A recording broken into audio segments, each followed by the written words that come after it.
ನಮಸ್ಕಾರ ಸ್ನೇಹಿತರೆ, ನಾವಿವತ್ತು KPSC 2020ರಲ್ಲಿ ನಡೆಸಿದ KS ಪ್ರಿಲಿಮ್ಸ್ ಪ್ರಶ್ನೆ ಪತ್ರಿಕೆಯ ಸರಿ ಉತ್ತರಗಳನ್ನು ನೋಡೋಣ. ಮೊದಲನೆಯದಾಗಿ ಪ್ರಶ್ನೆ 1, ಪಟ್ಟಿ 1 ಮತ್ತು ಪಟ್ಟಿ 2ನ್ನು ಹೊಂದಿಸಿ ಅಂತ ಕೊಟ್ಟಿದ್ದಾರೆ. ಇದು ಟ್ಯಾಕ್ಸೇಷನ್ಗೆ ಸಂಬಂಧಪಟ್ಟಂಥ ಪ್ರಶ್ನೆ ಆಗಿದೆ. ಇಲ್ಲಿ ಪಟ್ಟಿ 1ನ್ನು ಪಟ್ಟಿ 2ರೊಂದಿಗೆ ಹೊಂದಿಸಬೇಕು. ಇಲ್ಲಿ ನೋಡ್ತಾ ಹೋಗೋಣ. ಸ್ಟ್ಯಾಂಪ್ ಸುಂಕಗಳು ಮತ್ತು ವೈದ್ಯಕೀಯ ತೆರಿಗೆ. ಈ ತೆರಿಗೆಯನ್ನು ಕೇಂದ್ರ ಸರ್ಕಾರದಿಂದ ವಿಧಿಸ್ತಾರೆ, ಆದರೆ ರಾಜ್ಯ ಸರ್ಕಾರದಿಂದ ಸಂಗ್ರಹಿಸಿ ವೆಚ್ಚ ಮಾಡೋದು. ಇಲ್ಲಿ ಎ ಹೇಳಿಕೆಗೆ 1ನೇ ಹೇಳಿಕೆ ಸರಿಯಾಗಿದೆ. ಇದನ್ನು ಆಪ್ಷನ್ಸಲ್ಲಿ ಗಮನಿಸೋಣ. ಎ ಹೇಳಿಕೆಗೆ 1ನೇ ಹೇಳಿಕೆ 3 ಆಯ್ಕೆಗಳಲ್ಲಿ ಸರಿಯಾಗಿದೆ. ಸೊ ಬಿ ಹೇಳಿಕೆಯನ್ನು ಗಮನಿಸೋಣ. ಕೃಷಿ ಭೂಮಿಯನ್ನು ಹೊರತುಪಡಿಸಿ ಉಳಿದ ಆಸ್ತಿಯ ಮೇಲಿನ ಉತ್ತರಾಧಿಕಾರತ್ವದ ಮೇಲಿನ ತೆರಿಗೆ. ಇದನ್ನು ಕೇಂದ್ರ ಸರ್ಕಾರದಿಂದ ವಿಧಿಸಿ ಸಂಗ್ರಹಿಸ್ತಾರೆ, ಆದರೆ ರಾಜ್ಯಗಳಿಗೆ ಹಂಚಿಕೆ ಮಾಡಲಾಗುತ್ತದೆ. ಆದ್ದರಿಂದ ಬಿ ಹೇಳಿಕೆಗೆ 2ನೇ ಹೇಳಿಕೆ ಸರಿಯಾಗಿ ಹೊಂದಾಣಿಕೆ ಆಗುತ್ತೆ. ಇದನ್ನು ಗಮನಿಸೋಣ. ಆಪ್ಷನ್ಸಲ್ಲಿ ಬಿ ಹೇಳಿಕೆಗೆ 2ನೇ ಹೇಳಿಕೆ ಒಂದು ಹೇಳಿಕೆಯಲ್ಲಿ ಮಾತ್ರ ಸರಿಯಾಗಿದೆ. ಸೊ ಇಲ್ಲಿ ಒಂದು ಸರಿಯಾದ ಉತ್ತರ ಆಗಬೇಕು. ಅದರ ಉಳಿದ ಆಪ್ಷನ್ಸ್ನ ಸಹ ನೋಡೋಣ. ಕಾರ್ಪೊರೇಷನ್ ತೆರಿಗೆ ಮತ್ತು ಕೃಷಿ ವರಮಾನದ ತೆರಿಗೆ ಇವುಗಳನ್ನು ಹೊರತುಪಡಿಸಿ ಇತರ ಆದಾಯದ ಮೇಲಿನ ತೆರಿಗೆ. ಇದು ಇನ್ಕಮ್ ಟ್ಯಾಕ್ಸ್. ಇದು ಕೇಂದ್ರ ಸರ್ಕಾರದಿಂದ ವಿಧಿಸಿ ಸಂಗ್ರಹಿಸಲಾಗುತ್ತದೆ. ಇದನ್ನು ಕೇಂದ್ರ ಮತ್ತು ರಾಜ್ಯಗಳ ನಡುವೆ ಹಂಚಿಕೆ ಮಾಡುವುದು. ಸಿ ಹೇಳಿಕೆಗೆ 3ನೇ ಆಪ್ಷನ್ ಸರಿಯಾಗಿ ಹೊಂದುತ್ತೆ. ಇದನ್ನು ಆಪ್ಷನ್ಸಲ್ಲಿ ಗಮನಿಸೋಣ. ಈ 1ನೇ ಹೇಳಿಕೆಯಲ್ಲೂ ಕೂಡ ಹೊಂದಾಣಿಕೆಯಾಗಿದೆ, ಉಳಿದ 2ರಲ್ಲೂ ಹೊಂದಾಣಿಕೆಯಾಗಿದೆ. ಇಲ್ಲಿ 4ನೇದನ್ನು ಗಮನಿಸಿದರೆ ವೈದ್ಯಕೀಯ ಮತ್ತು ಶೌಚಾಲಯಗಳ ಸಿದ್ಧಪಡಿಸುವಿಕೆಗಳನ್ನು ಹೊರತುಪಡಿಸಿ ಇನ್ನಿತರ ಬಾಬ್ತುಗಳ ಮೇಲಿನ ಉತ್ಪಾದನಾ ತೆರಿಗೆ, ಎಕ್ಸೈಸ್ ಡ್ಯೂಟಿ. ಇದು ಕೇಂದ್ರ ಸರ್ಕಾರದಿಂದ ವಿಧಿಸಿ ಸಂಗ್ರಹಿಸಲ್ಪಡುತ್ತದೆ, ಆದರೆ ಇದು ಕೇಂದ್ರ ಮತ್ತು ರಾಜ್ಯ ಸರ್ಕಾರಗಳ ನಡುವೆ ಹಂಚಿಕೆ ಮಾಡಬಹುದಾದ ತೆರಿಗೆ. ಇಲ್ಲಿ ಡಿ 4ನೇ ಹೇಳಿಕೆಗೆ ಸರಿಯಾಗಿ ಹೊಂದಾಣಿಕೆ ಆಗುತ್ತೆ. ಸೊ ಇಲ್ಲಿ ಸರಿಯಾದ ಉತ್ತರ ಬಂದು ಆಪ್ಷನ್ ಎ ಆಗಿರುತ್ತೆ. ಪ್ರಶ್ನೆ 2, ಯಾವ ರಾಜ್ಯ ಅಥವಾ ಕೇಂದ್ರಾಡಳಿತ ಪ್ರದೇಶವು ವಿದ್ಯಾರ್ಥಿಗಳಿಗೆ ಅಂಬೇಡ್ಕರ್ ಬೋಧನೆಗಳ ಕುರಿತು ಕಿರುಹೊತ್ತಿಗೆಯನ್ನು ಬಿಡುಗಡೆ ಮಾಡಿದೆ? ಇದು ಕರೆಂಟ್ ಅಫೇರ್ಸಲ್ಲಿ ಇದ್ದಂಥ ಪ್ರಶ್ನೆ. ಇದಕ್ಕೆ ಸರಿಯಾದ ಉತ್ತರ ಆಪ್ಷನ್ 4, ದೆಹಲಿ. ಪ್ರಶ್ನೆ 3, ಕೇಮ್ ಟೆರೇಸಸ್ ನಿಕ್ಷೇಪ ಸಂಚಯನದಿಂದಾಗುತ್ತದೆ. ಇದು ಫಿಸಿಕಲ್ ಜಿಯೋಗ್ರಫಿಯಿಂದ ಬಂದಂತಹ ಪ್ರಶ್ನೆ. ಇದಕ್ಕೆ ಸರಿಯಾದ ಉತ್ತರ ಆಪ್ಷನ್ 4, ಕಣಿವೆ ಹಿಮನದಿ. ಇಲ್ಲಿ ಕೇಮ್ ಟೆರೇಸಸ್ ಅಂದರೆ ಏನು ಅಂತ ತಿಳ್ಕೊಳ್ಳೋದಾದರೆ, ಕೇಮ್ ಟೆರೇಸಸ್ ಅಂದರೆ ಯಾವುದೇ ಒಂದು ವ್ಯಾಲಿ ಗ್ಲೇಷಿಯರ್ ಅಥವಾ ಕಣಿವೆ ಹಿಮನದಿಯಲ್ಲಿ ಹಿಮ ಉತ್ಕೊಂಡು ಬರುವಂಥ ಅದರ ಒಂದು ಸೆಡಿಮೆಂಟ್ಸನ್ನು ಅದರ ದಾರಿಯಲ್ಲಿ ಬಿಟ್ಟೋಗ್ಬಿಡುತ್ತೆ. ಅಂದರೆ ವ್ಯಾಲಿ ಗ್ಲೇಷಿಯರಲ್ಲಿ ಹರಿತಿರುವಂಥ ಒಂದು ಐಸ್ ಏನಿರುತ್ತೆ, ಅದು ಹೊತ್ಕೊಂಡ್ಬಂದಂಥ ಮಣ್ಣು ಮತ್ತು ಕಲ್ಲುಗಳನ್ನು ಅದು ಹೋಗೋ ದಾರಿಯಲ್ಲೇ ಬಿಟ್ಟೋಗ್ಬಿಡುತ್ತೆ. ಸೊ ಅದು ಹೋಗೋ ದಾರಿಯಲ್ಲಿ ಈ ರೀತಿ ಗುಡ್ಡಗಳಾಗಿ ಫಾರ್ಮೇಷನ್ ಆಗುತ್ತೆ. ಇಲ್ಲಿ ಮೇಲೆ ಹಿಮ ಹರಿದೋಗಿರೋ ಹಿಮ ಅದ ಕೆಳಗಡೆ ಈ ದಾರಿಯಲ್ಲಿ ಏನು ಅದರ ಸೆಡಿಮೆಂಟ್ಸ್ನ ಉಳ್ಸೋಗುತ್ತಲ್ಲ, ಇದನ್ನು ಕೇಮ್ ಟೆರೇಸಸ್ ಅಂತ ಕರೀತಾರೆ. ಇದು ಕಣಿವೆ ಹಿಮನದಿ. ಆಪ್ಷನ್ 4, ವ್ಯಾಲಿ ಟೆರೇಸಸ್ ಇದಕ್ಕೆ ಸರಿಯಾದ, ವ್ಯಾಲಿ ಗ್ಲೇಷಿಯರ್ ಇದಕ್ಕೆ ಸರಿಯಾದ ಉತ್ತರ. ಇಲ್ಲಿ ಉಳಿದ 3 ಟರ್ಮ್ಸನ್ನು ನೋಡೋಣ. ನೀಶೆ ಹಿಮನದಿ ಅಂತ ಇದೆ. ಇದು ನೀಶೆ ಹಿಮನದಿ ಪರ್ವತಗಳು ಸೆಂಟ್ರಲ್ಲಿ ಗಲ್ಲಿಯಲ್ಲಿ ಈ ರೀತಿ ಪರ್ವತಗಳಿರ್ತಾವಲ್ಲ, ಈ ಗಲ್ಲಿಯಲ್ಲಿ ಉಂಟಾಗುವಂಥ ಒಂದು ಹಿಮ ನದಿ ಆಗಿರುತ್ತೆ. ಆಲ್ಪೈನ್ ಹಿಮನದಿ ಅನ್ನೋದು ಇದು ಪರ್ವತಗಳ ಮೇಲಿರುವಂತಹ ಒಂದು ಹಿಮ ಕೆಳಗಡೆ ಹರಿಯುವಾಗ ಉಂಟಾಗುವಂಥ ಒಂದು ಸ್ಟ್ರಕ್ಚರ್ ಆಗಿರುತ್ತೆ.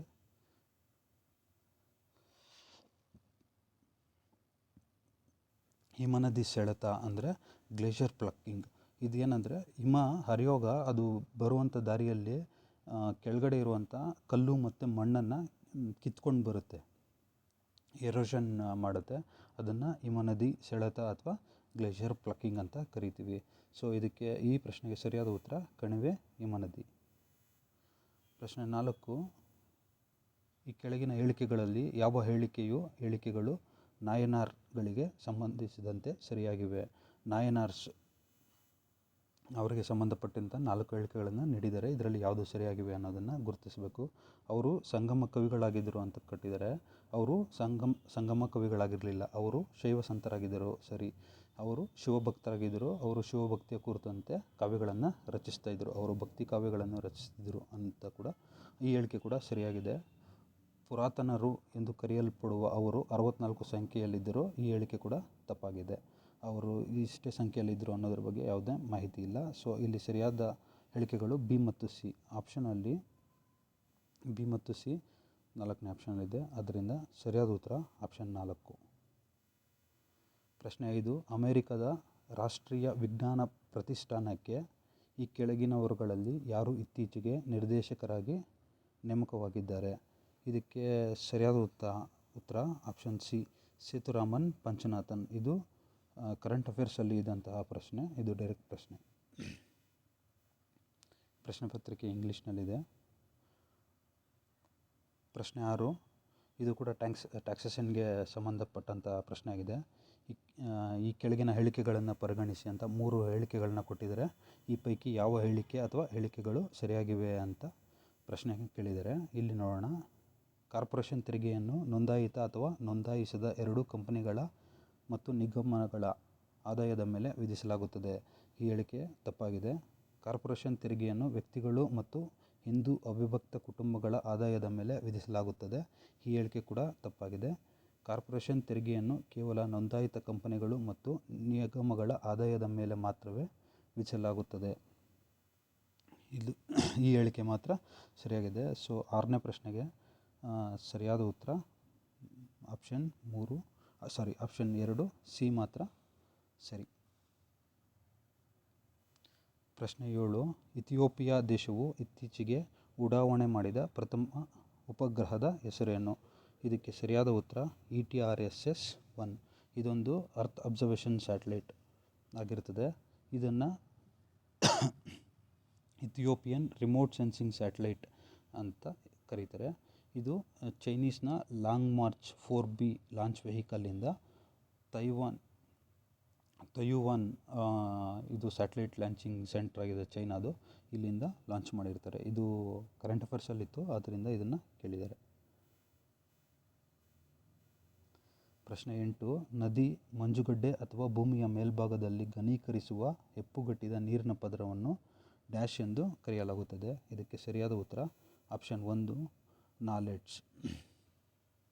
ಇದಕ್ಕೆ ಸರಿಯಾದ ಉತ್ತರ ನಾಲೆಡ್ಜ್. ಇಲ್ಲಿ ಇನ್ನು ಉಳಿದ 3 ಟರ್ಮ್ಸ್ ಏನಿದೆ ಅಂತ ನೋಡೋಣ. ಇದು ಫಿಸಿಕಲ್ ಜಿಯೋಗ್ರಫಿಗೆ ಸಂಬಂಧಪಟ್ಟಂಥ ಪ್ರಶ್ನೆ. ಇಲ್ಲಿ ಆಪ್ಷನ್ 2 ಶರ್ಕ್ ಅಂತ ಇದೆ. ಶರ್ಕ್ ಅಥವಾ CIRQUE ಕ್ವರ್ಕ್ ಅಂತ ಕರೀತಾರೆ. ಇದೇನಪ್ಪ ಅಂದರೆ, ಯಾವುದೇ ಒಂದು ಪರ್ವತ ನದಿಯಿಂದ ಆವೃತ್ತಿಯಾಗಿದ್ದಾಗ ಈ ಮೇಲಿರುವಂಥ ನದಿ ಕೆಳಗಡೆ ಬರುವಾಗ, ನಾವು ಆಗಲೇ ಡಿಸ್ಕಸ್ ಮಾಡ್ದಂಗೆ ಮೇಲಿಂದ ಕೆಳಗಡೆ ಹರಿಯೋ ನದಿಯು ಈ ಪರ್ವತದ ಮಣ್ಣು ಅಥವಾ ಕಲ್ಲನ್ನು ಏನಿರುತ್ತೆ ಆ ಕಲ್ಲನ್ನು ಸವಕಲು ಮಾಡ್ಕೊಂಡು ಬರುತ್ತೆ. ಈ ಸವಕಲು ಉಂಟಾದಾಗ ಈಗಿರುವಂತಹ ಒಂದು ಪರ್ವತ ಏನಾಗುತ್ತೆ, ಈ ರೀತಿ ಆಗುತ್ತೆ. ಈ ರೀತಿ ಉಂಟಾಗುವ ಒಂದು ಲ್ಯಾಂಡ್ ಫಾರ್ಮ್ಗೆ ನಾವು ಸರ್ಕ್ ಅಥವಾ ಕರ್ಕ್ ಅಂತ ಕರಿತೀವಿ. ಸ್ನೋ ಕ್ಯಾಪ್ ಅಂದರೆ ಯಾವುದೇ ಪರ್ವತ ಅಥವಾ ಶಿಖರದ ತುದಿಯಲ್ಲಿ ಮಂಜು ಆವರಿಸಿ ಸದಾಕಾಲ ಮಂಜು ಇರೋದನ್ನು ನಾವೇನಂತ ಕರಿತೀವಿ? ಸ್ನೋ ಕ್ಯಾಪ್ ಅಂತ ಕರಿತೀವಿ. ಸ್ನೋ ಲೈನ್ ಇದು ಲೋವರ್ ಟೊಪೋಗ್ರಫಿಕ್ ಲಿಮಿಟ್. ಅಂದರೆ ಮಂಜು ಎಲ್ಲಿವರೆಗೂ ಇರುತ್ತೋ, ಲೋವರ್ ಲಿಮಿಟ್ ಎಲ್ಲಿವರೆಗೂ ಇರುತ್ತೋ ಆ ಲೈನನ್ನು ಮಿನಿಮಮ್ ಮಂಜು ಎಲ್ಲಿಂದ ಸ್ಟಾರ್ಟ್ ಆಗುತ್ತಲ್ಲ ಆ ಲೈನ್ ಏನಂತ ಕರಿತೀವಿ? ಸ್ನೋ ಲೈನ್ ಅಂತ ಕರಿತೀವಿ. ಈ ಪ್ರಶ್ನೆಗೆ ಸರಿಯಾದ ಉತ್ತರ ಆಪ್ಷನ್ 1 ನಾಲೆಡ್ಜ್. ಭಾರತೀಯ ನಾಣ್ಯಶಾಸ್ತ್ರ ಇತಿಹಾಸದಲ್ಲಿ ಪಂಚ್ ಗುರುತಿನ ನಾಣ್ಯಗಳಿಗೆ ಪಂಚ್ ಮಾರ್ಕ್ಡ್ ಕಾಯಿನ್ಸ್ ವಿಶಿಷ್ಟ ಸ್ಥಾನವಿದೆ. ಇದಕ್ಕೆ ಅನ್ವಯಿಸುವಂತೆ ಕೆಳಗಿನ ಯಾವ ಹೇಳಿಕೆಗಳು ಸರಿ? ಅವು ಭಾರತದ ಅತ್ಯಂತ ಪ್ರಾಚೀನ ನಾಣ್ಯಗಳು. ಇದು ಕೂಡ ಸರಿ. ಅವು ದಕ್ಷಿಣ ಭಾರತದಲ್ಲಿ ಚಲಾವಣೆಯಲ್ಲಿ ಇರಲಿಲ್ಲ. ಈ ಹೇಳಿಕೆ ತಪ್ಪು. ಯಾಕಂದರೆ ಪಂಚ್ ಮಾರ್ಕ್ಡ್ ಕಾಯಿನ್ಸ್ ದಕ್ಷಿಣ ಭಾರತದಲ್ಲೂ ಕೂಡ ಚಲಾವಣೆಯಲ್ಲಿದ್ದು. ಆಪ್ಷನ್ ಬಿ ತಪ್ಪು. ಆಪ್ಷನ್ ಸಿ, ನಾವು ಈ ನಾಣ್ಯಗಳ 1 ಅಥವಾ 2 ಮಗ್ಗಲುಗಳಲ್ಲೂ ಚಿಹ್ನೆಗಳನ್ನು ಗುರುತಿಸಬಹುದು. ಈ ಹೇಳಿಕೆ ಸರಿ. ಈ ನಾಣ್ಯಗಳು ಬೆಳ್ಳಿಯಲ್ಲಿ ಮಾತ್ರ ದೊರೆಯುತ್ತವೆ. ಈ ಹೇಳಿಕೆಯ ಬಗ್ಗೆ ದ್ವಂದ್ವ ಇದೆ. KPSC ಕೀ ಆನ್ಸರ್ಸಲ್ಲಿ ಆಪ್ಷನ್ 2 ಅಥವಾ 4 ಈ ಎರಡೂ ಹೇಳಿಕೆಗಳು ಸರಿ ಅಂತಲೇ ಕೊಟ್ಟಿದ್ದಾರೆ. ಸೊ ಇಲ್ಲಿ 2 ಆದರೂ ಆಗ್ಬೋದು ಅಥವಾ 4 ಆದರೂ ಆಗ್ಬೋದು. ಪ್ರಶ್ನೆ 10, ಗ್ಯಾಲಪಗೋಸ್ ದ್ವೀಪಗಳಲ್ಲಿ ಯಾವ ದೇಶವು ಇತ್ತೀಚೆಗೆ ತುರ್ತು ಪರಿಸ್ಥಿತಿಯನ್ನು ಘೋಷಿಸಿತು ಅಂತ ಪ್ರಶ್ನೆ ಇದೆ. ಇದಕ್ಕೆ ಸರಿಯಾದ ಉತ್ತರ ಆಪ್ಷನ್ ಡಿ, ಈಕ್ವೆಡಾರ್. ಗ್ಯಾಲಪಗೋಸ್ ದ್ವೀಪಗಳು ಇವು ಪೆಸಿಫಿಕ್ ಓಷನಲ್ಲಿ ಕಂಡುಬರ್ತವೆ. ಈ ಗ್ಯಾಲಪಗೋಸ್ ದ್ವೀಪಗಳ ಮೇಲೆ ನಮ್ಮ ಈಕ್ವೆಡಾರ್ ಕೂಡ ಪಾಸ್ ಆಗುತ್ತೆ. ಗ್ಯಾಲಪಗೋಸ್ ದ್ವೀಪಗಳು ಯಾವ ಸಮುದ್ರದಲ್ಲಿದ್ದಾವೆ ಅಂತ ಕೂಡ ಪ್ರಶ್ನೆ ಕೇಳ್ಬೋದು. ಅದಕ್ಕೆ ಪೆಸಿಫಿಕ್ ಓಷನ್, ಪೆಸಿಫಿಕ್ ಮಹಾಸಾಗರದಲ್ಲಿ. ಪ್ರಶ್ನೆ 11, ನಿರ್ಭಯ ಸಾಮೂಹಿಕ ಅತ್ಯಾಚಾರ ಮತ್ತು ಕೊಲೆ ಪ್ರಕರಣದ ಅಪರಾಧಿಗಳು ಭಾರತದ ರಾಷ್ಟ್ರಪತಿಯವರಿಗೆ ಸಲ್ಲಿಸಿದ ಕ್ಷಮಾದಾನ ಅರ್ಜಿಯನ್ನು ರಾಷ್ಟ್ರಪತಿಯವರು ಶಿಕ್ಷೆ ಎಂದರೆ ಮರಣದಂಡನೆ ಶಿಕ್ಷೆ ಎಂಬ ಸಂವಿಧಾನಾತ್ಮಕ ಉಪಬಂಧವನ್ನು ಉಪಯೋಗಿಸಿ ಸಂವಿಧಾನದ ಯಾವ ಅನುಚ್ಛೇದದ ಅನುಸಾರವಾಗಿ ತಿರಸ್ಕರಿಸಿದರು? ಇದಕ್ಕೆ ಸರಿಯಾದ ಉತ್ತರ ಆಪ್ಷನ್ 3, ಅನುಚ್ಛೇದ 72 ಭಾಗ 5. ಅವರು ಈ ಅನುಚ್ಛೇದವನ್ನು ಉಪಯೋಗಿಸಿ ಅವರಿಗೆ ಮರಣದಂಡನೆಯನ್ನು ನಿರಾಕರಿಸ್ತಾರೆ. ಇನ್ನು ಉಳಿದಿರೋ 3 ಆರ್ಟಿಕಲ್ಸ್ ಏನು ಹೇಳುತ್ತೆ ನೋಡೋಣ. ಆರ್ಟಿಕಲ್ 70 ಇದು ಪ್ರೆಸಿಡೆಂಟ್ಸು ಕಂಟಿಜೆನ್ಸಿ ಟೈಮಲ್ಲಿ ಅವರ ಪವರನ್ನು ಡಿಸ್ಚಾರ್ಜ್ ಮಾಡೋದ್ರ ಬಗ್ಗೆ ತಿಳಿಸುತ್ತದೆ. ಆರ್ಟಿಕಲ್ 71 ಡೌಟ್ಸ್ ಮತ್ತು ಪ್ರೆಸಿಡೆಂಟ್ ಮತ್ತು ವೈಸ್ ಪ್ರೆಸಿಡೆಂಟ್ ಅವರ ಎಲೆಕ್ಷನಲ್ಲಿ ಏನಾದರೂ ಡೌಟ್ಸ್ ಮತ್ತು ಏನಾದರೂ ಸಮಸ್ಯೆಗಳಿದ್ದರೆ ಇದನ್ನು ಸುಪ್ರೀಂ ಕೋರ್ಟೇ ಡಿಸೈಡ್ ಮಾಡಬೇಕು ಅನ್ನೋದ್ರ ಬಗ್ಗೆ ತಿಳಿಸಿದೆ. ಆರ್ಟಿಕಲ್ 72 ರಾಷ್ಟ್ರಪತಿಯವರ ಕ್ಷಮಾದಾನದ ಬಗ್ಗೆ ತಿಳಿಸ್ತದೆ.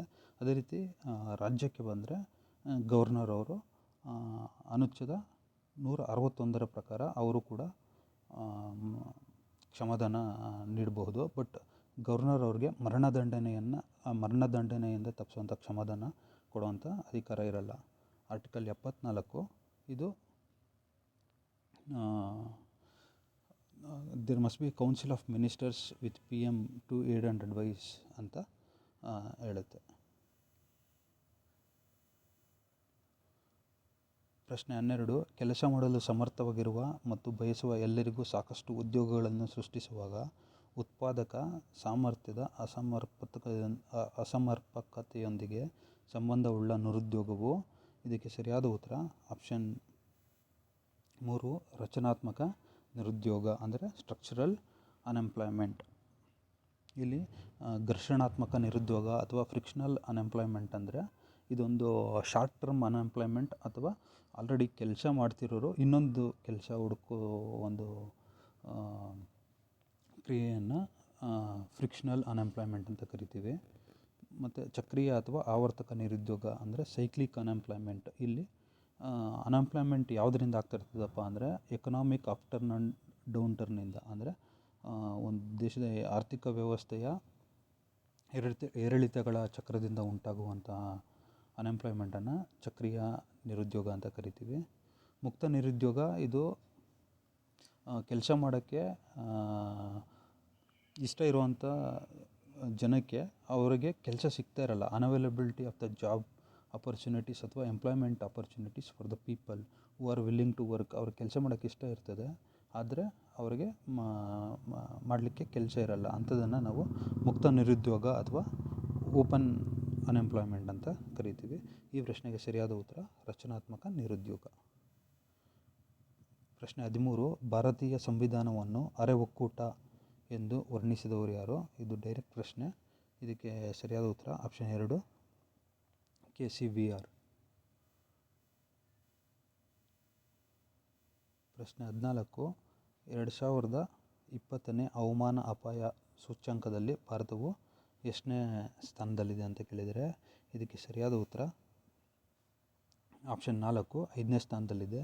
ಈ ಕ್ಲೈಮೇಟ್ ರಿಸ್ಕ್ ಇಂಡೆಕ್ಸನ್ನು international environment think tank German watch ಅನ್ನೋರು ರಿಲೀಸ್ ಮಾಡ್ತಾರೆ. 2021ರಲ್ಲಿ ಭಾರತವು 7ನೇ ಸ್ಥಾನದಲ್ಲಿತ್ತು. 2022ರಲ್ಲಿ ಈ ಒಂದು ಸೂಚ್ಯಂಕನ ಬಿಡುಗಡೆ ಮಾಡಿರೋದಿಲ್ಲ. ಪ್ರಶ್ನೆ 15, ಜೆಲೆನ್ಸ್ಕಿ ಅವರಿಂದ ಮುಂದುವರಿಸಲ್ಪಟ್ಟ ವಲಸೆ ಸಂಕ್ರಮಣ ಸಿದ್ಧಾಂತವು the migration transition theory dash ಆಧಾರದ ಮೇಲಿದೆ ಅಂತ ಇದೆ. ಇದಕ್ಕೆ ಸರಿಯಾದ ಉತ್ತರ ಆಪ್ಷನ್ 1, ಜನಸಂಖ್ಯಾಶಾಸ್ತ್ರದ ಸಂಕ್ರಮಣ ಮಾದರಿ, ಡೆಮೋಗ್ರಫಿಕ್ ಟ್ರಾನ್ಸಿಷನಲ್ ಮಾಡೆಲ್. ಈ ಡೆಮೋಗ್ರಫಿಕ್ ಟ್ರಾನ್ಸಿಷನಲ್ ಮಾಡೆಲ್ ಅಂದರೆ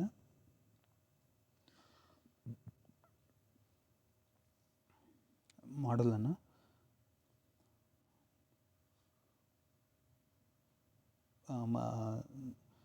ಜನಸಂಖ್ಯೆ, ಯಾವುದೇ ಒಂದು ಸಮಾಜದ ಜನಸಂಖ್ಯೆ ಹೈ ಬರ್ತ್ ರೇಟ್ ಮತ್ತು ಡೆತ್ ರೇಟಿಂದ ಲೋ ಬರ್ತ್ ರೇಟ್ ಮತ್ತು ಡೆತ್ ರೇಟ್ಗೆ ಟ್ರಾನ್ಸಿಷನ್ ಆಗೋದನ್ನು ಈ ಜನಸಂಖ್ಯಾ ಸಂಕ್ರಮಣ ಮಾದರಿ ಅಥವಾ ಡೆಮೋಗ್ರಫಿಕ್ ಟ್ರಾನ್ಸಿಷನ್ ಮಾಡೆಲಲ್ಲಿ ಹೇಳ್ತಾರೆ. ಹಿಂದೂ ಪ್ರತಿಮಾಶಾಸ್ತ್ರದ ಪ್ರಕಾರ ಚತುರ್ವಿಂಶತಿ ಮೂರ್ತಿ ಎಂಬ ಪದವು ಈ ಕೆಳಗಿನ ಯಾವ ಹೇಳಿಕೆಯನ್ನು ಸೂಚಿಸುತ್ತದೆ? ಕೃಷ್ಣಲೀಲೆಗೆ ಸಂಬಂಧಿಸಿದ ಕಥೆಗಳು ಅಲ್ಲ, ಅಸುರ ಸಂಹಾರ ಮಾಡುವ ದೇವತೆಗಳ ಶಿಲಾಕೃತಿಗಳು ಅಲ್ಲ, ಶಿವನ ರೌದ್ರಾವತಾರ ಪ್ರದರ್ಶಿಸುವ ಸಂಹಾರ ಮೂರ್ತಿ ರೂಪದ ಶಿವ ಇದು ಕೂಡ ಅಲ್ಲ, ವಿಷ್ಣುವಿನ 4 ಹಸ್ತಗಳಲ್ಲಿ ಇರುವ ಲಾಂಛನಗಳ ಆಧಾರದ ಮೇಲೆ ವಿಷ್ಣುವಿನ ರೂಪಗಳನ್ನು ಗುರುತಿಸುವುದು ಇದು ಸರಿಯಾದ ಉತ್ತರ. ಸೊ ಈ ಪ್ರಶ್ನೆಗೆ ಸರಿಯಾದ ಉತ್ತರ ಆಪ್ಷನ್ 4. ಪ್ರಶ್ನೆ 17, ಭಾರತೀಯ ನೌಕಾಪಡೆ ನಿಶ್ಚಿತಗೊಳಿಸಿದ ವಿಂಗ್ ಡಾರ್ನಿಯರ್ ಕಣ್ಗಾವಲು ವಾಯುನೌಕೆಯನ್ನು ಹಾರಿಸಲು ಕೊಚ್ಚಿಯಿಂದ ನೌಕಾ ಕಾರ್ಯಾಚರಣೆಗಳಿಗೆ ಇತ್ತೀಚೆಗೆ ಸೇರಿದ ಭಾರತೀಯ ನೌಕಾದಳದ ಪ್ರಥಮ ಪೈಲಟ್ ಯಾರು? ಇದಕ್ಕೆ ಸರಿಯಾದ ಉತ್ತರ ಆಪ್ಷನ್ 1, ಬಿಹಾರದಿಂದ ಸಬ್ ಲೆಫ್ಟಿನೆಂಟ್ ಶಿವಾಂಗಿ ಸ್ವರೂಪ್. ಇದು ಕರೆಂಟ್ ಅಫೇರ್ಸಿಂದ ಬಂದಂಥ ಪ್ರಶ್ನೆ. GNPಯು ಅಳೆಯುವುದು. GNP ಅಂದರೆ gross national product. Gross national ಪ್ರಾಡಕ್ಟನ್ನು ಯಾವುದರಿಂದ ಅಳೀತಾರೆ? ಒಂದು ದೇಶದ ನಿವಾಸಿಗಳು ಕೋರಿರುವ ಒಟ್ಟು ದೇಶೀಯ ಮತ್ತು ವಿದೇಶಿಯ ಉತ್ಪನ್ನ ಅಂದರೆ total value of the goods and service of the citizens of the country in the country and outside the country. ಇದು GNP. GDP ಅಂದರೆ total value of the goods and services within country. ಪ್ರಶ್ನೆ 19, ಭಾರತದ attorney ಜನರಲನ್ನು ಯಾರು ನೇಮಿಸುತ್ತಾರೆ? ಇದಕ್ಕೆ ಸರಿಯಾದ ಉತ್ತರ option 3, ರಾಷ್ಟ್ರಪತಿಯವರು. ರಾಷ್ಟ್ರಪತಿಯವರು article 76ರ ಪ್ರಕಾರ attorney general ಅವರನ್ನು ನೇಮಿಸ್ತಾರೆ. ಇದು president advise of the government ಅವರ ಅಡ್ವೈಸ್ ತಗೊಂಡು ಇವರನ್ನು ನೇಮಿಸ್ತಾರೆ. ಅಟ್ ಪ್ರೆಸೆಂಟ್ ಭಾರತದ ಅಟಾರ್ನಿ ಜನರಲ್ ಆರ್ ವೆಂಕಟರಮಣಿ ಅವರಿದ್ದಾರೆ. ಇವರು KK ವೇಣುಗೋಪಾಲ್ ಅವರ ನಂತರ ಆಯ್ಕೆಯಾಗಿರ್ತಾರೆ. ಇವರು ದೇಶದ ಹೈಯೆಸ್ಟ್ ಲಾ ಆಫೀಸರ್ಸ್ ಆಗಿರ್ತಾರೆ. ಇದು ಪ್ರಶ್ನೆ ಇದು ಕೂಡ ಬಂದಿದೆ, who is the highest law officer of the country ಅಂತ ಬಂದಿದೆ. ಇವರು ಅಟಾರ್ನಿ ಜನರಲ್. ಇವರ ಅರ್ಹತೆ ಏನಪ್ಪ ಅಂದರೆ ಇವರು ಸುಪ್ರೀಂ ಕೋರ್ಟ್ ಜಡ್ಜ್ ಆಗೋಕ್ಕೆ ಬೇಕಾದಂಥ ಅರ್ಹತೆಯನ್ನು ಹೊಂದಿರಬೇಕು. ಇವ್ರಿಗೆ ಯಾವುದೇ ರೀತಿ ಟರ್ಮ್ ಅಂದರೆ ಅಧಿಕಾರ ಅವಧಿ ಫಿಕ್ಸ್ ಮಾಡಿರಲ್ಲ. ಇವರು ಪ್ರೆಸಿಡೆಂಟ್ ಅವ್ರಿಗೆ ಇಷ್ಟ ಇರೋಷ್ಟು ದಿನ ಆಫೀಸಲ್ಲಿ ಇರ್ತಾರೆ. ಮತ್ತು ಇವ್ರದ್ದು ಇನ್ನೊಂದು ವಿಚಾರ ಏನಂದರೆ ಇವರು ಪಾರ್ಲಿಮೆಂಟ್ನ 2 ಸದನಗಳು ಅಲ್ಲಿ ಇವರು ಭಾಗವಹಿಸ್ಬೋದು. He can sit in both the houses of parliament. ಪ್ರಶ್ನೆ 20, ವಿದೇಶಾಂಗ ವ್ಯವಹಾರಗಳ ಸಚಿವಾಲಯವು 2019ರಲ್ಲಿ ವಲಸೆ ಮಸೂದೆಯನ್ನು ಪ್ರಸ್ತಾಪಿಸಿದ್ದು ಇದು ಪ್ರಚಲಿತದಲ್ಲಿರುವ ಈ ಕೆಳಗಿನ ಯಾವ ಕಾಯ್ದೆಯನ್ನು ಬದಲಿಸಬಹುದು? ಇದಕ್ಕೆ ಸರಿಯಾದ ಉತ್ತರ ಆಪ್ಷನ್ 3, ವಲಸೆ ಕಾಯ್ದೆ 1983. ಈ ಕೆಳಗಿನ ಪಟ್ಟಿಗಳಲ್ಲಿ ಯಾವುದು ಹಲವು ವಿರಳ ಖನಿಜಗಳ ಹೇರಳ ನಿಕ್ಷೇಪಗಳಿಗೆ ನಿರ್ದಿಷ್ಟವಾಗಿ ಖ್ಯಾತವಾಗಿದೆ? ಇದಕ್ಕೆ ಸರಿಯಾದ ಉತ್ತರ ಆಪ್ಷನ್ 1, ಇದು ದಕ್ಷಿಣ ಆಫ್ರಿಕಾದಲ್ಲಿರುವ ಸ್ಟೀನ್ ಕ್ಯಾಂಪ್ ಸ್ಕ್ರಲ್ ಇದೊಂದು ಗಣಿಯಾಗಿದೆ. ಇಲ್ಲಿ ಪ್ರಪಂಚದ ಹೈಯೆಸ್ಟ್ ಗ್ರೇಡ್ ರೇರ್ ಅರ್ತ್ ಮಿನರಲ್ಸನ್ನು ನಾವು ನೋಡಬಹುದು. ಇದಕ್ಕೆ ಸರಿಯಾದ ಉತ್ತರ ದಕ್ಷಿಣ ಆಫ್ರಿಕಾ ಆಗಿರ್ತದೆ.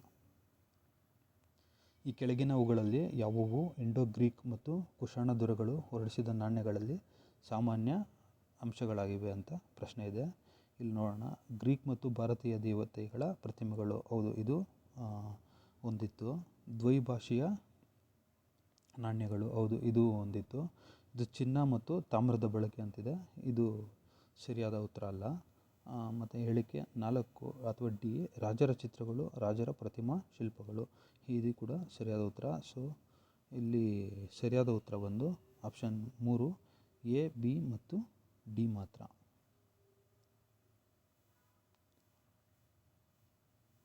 ಪ್ರಶ್ನೆ 23, ಕೇಂದ್ರ ಗ್ರಾಹಕ ಸಂರಕ್ಷಣಾ ಪ್ರಾಧಿಕಾರವನ್ನು ಸ್ಥಾಪಿಸುವುದಾಗಿ ಇತ್ತೀಚೆಗೆ ಯಾವ ಸಚಿವಾಲಯವು ಘೋಷಿಸಿತು?